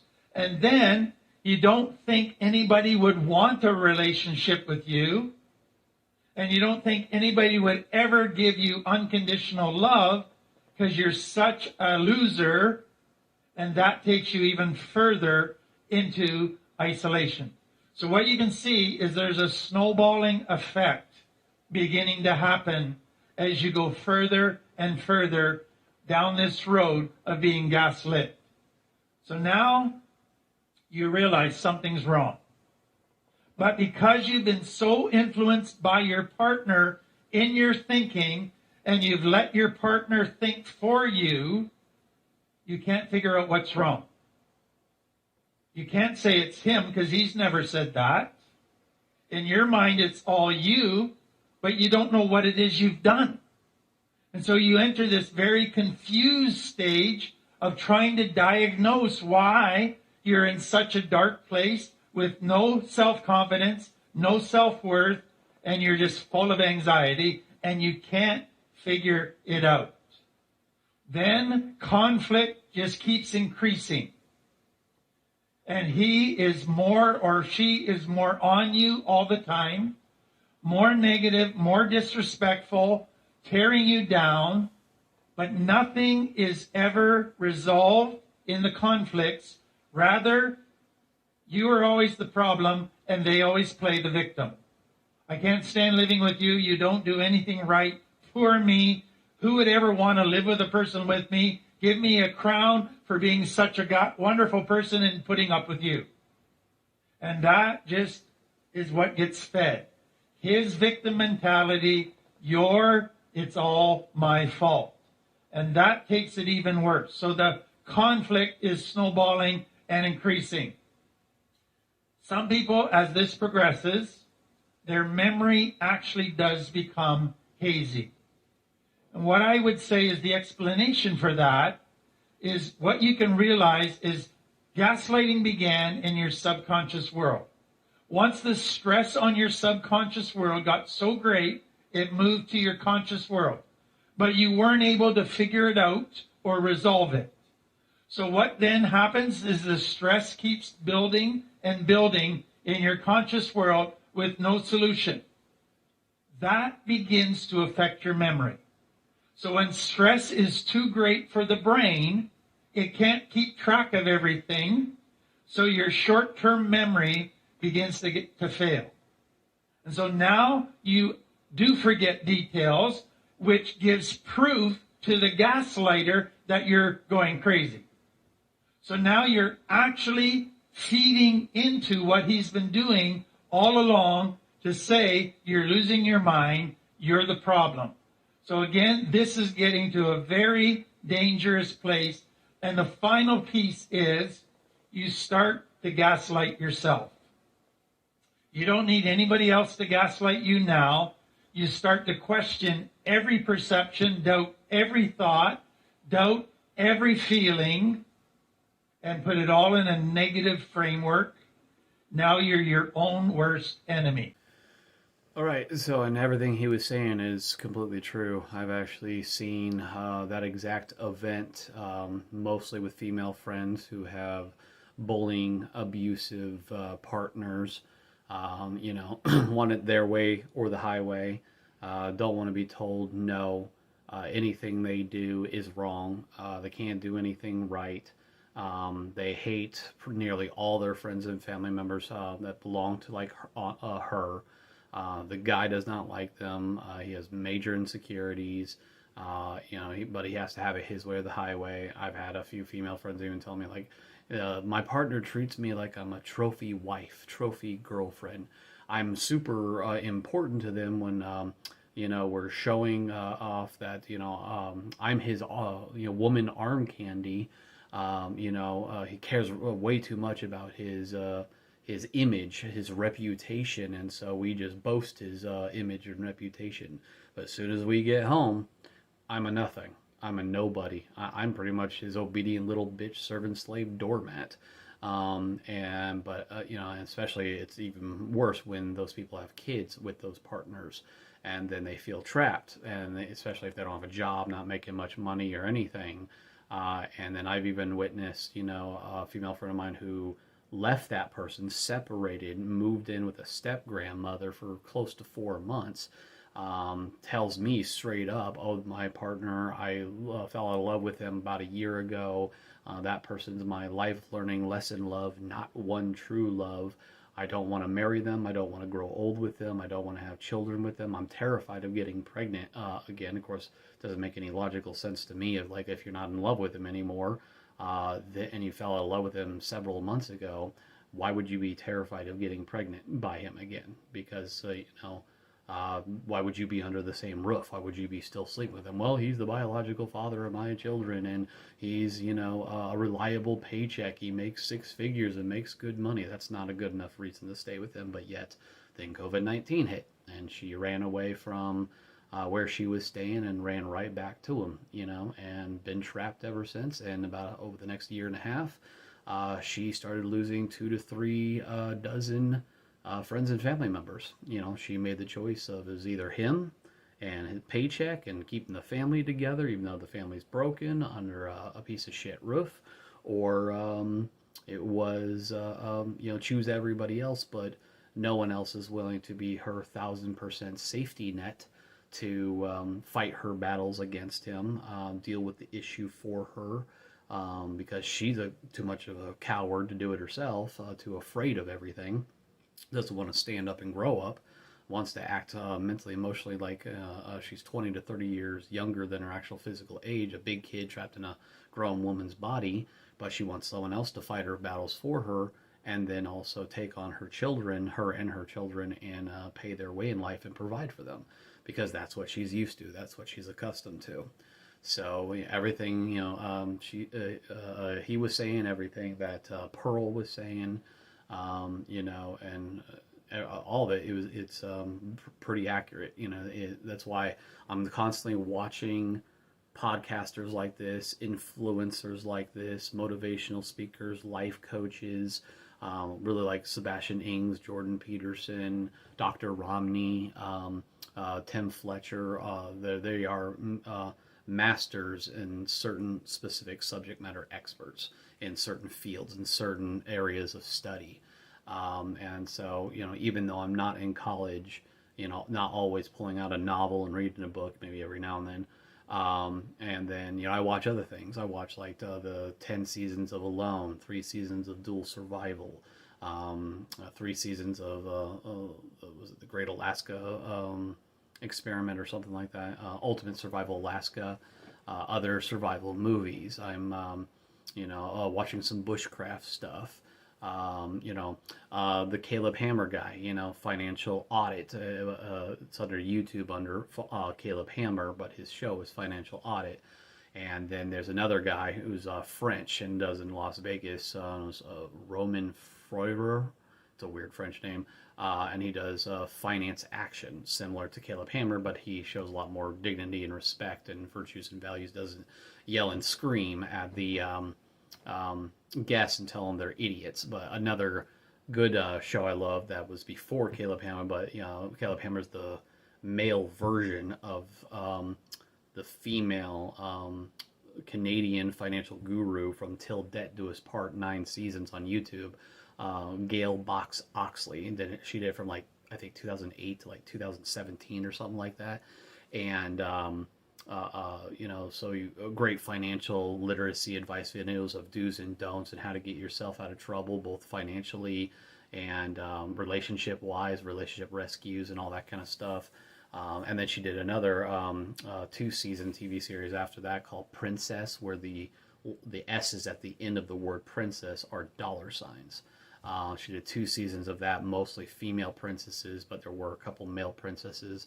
And you learn a lot of the do's, the don'ts, what to put up with, how to be better with your personal finances, or how to deal with friends or family members, cousins, siblings, whatever, who are mooching off of you. Put down boundaries, say no more, try to help them get on track and be more financially responsible and create a budget and all this other kind of stuff.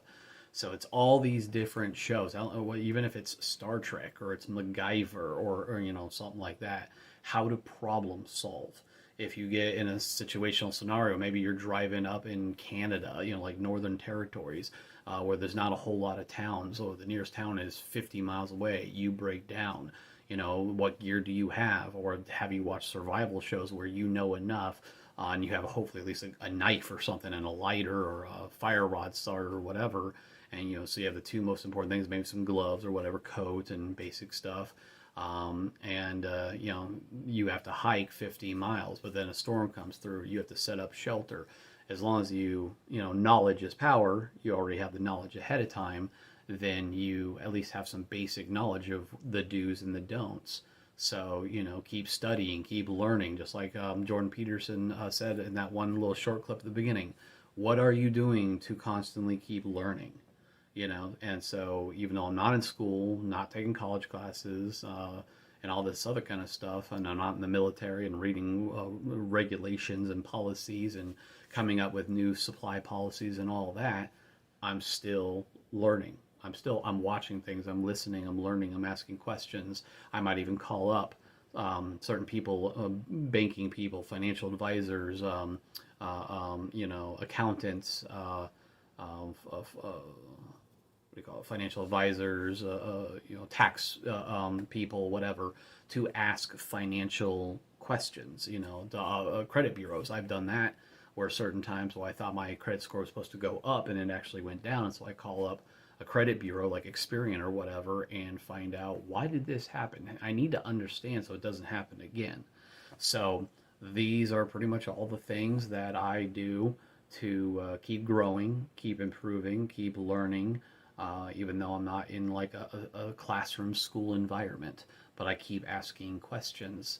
And I'm not saying that every single thing every one of these influencers is stating, I believe in every single thing they're saying, that they're right about everything. I would say they're right about most, but and I agree with most, but not everything. I might have my own point of view as well on certain subjects. So, but I'm a curious person, and I want to keep improving myself and keep growing and asking questions and keeping open minds and problem solving. It's what I love to do. So that's all I have. Hope you enjoyed this video. Apologies if it was so long. Hope you got through it okay. Have a happy holidays. Hit like and subscribe. Make any comments. And I hope this gave you ideas of, even if you're just at home, and you can still watch things and you keep growing and keep learning. All right, that's all I have. All right, take care and have a good day and happy holidays. All right, bye.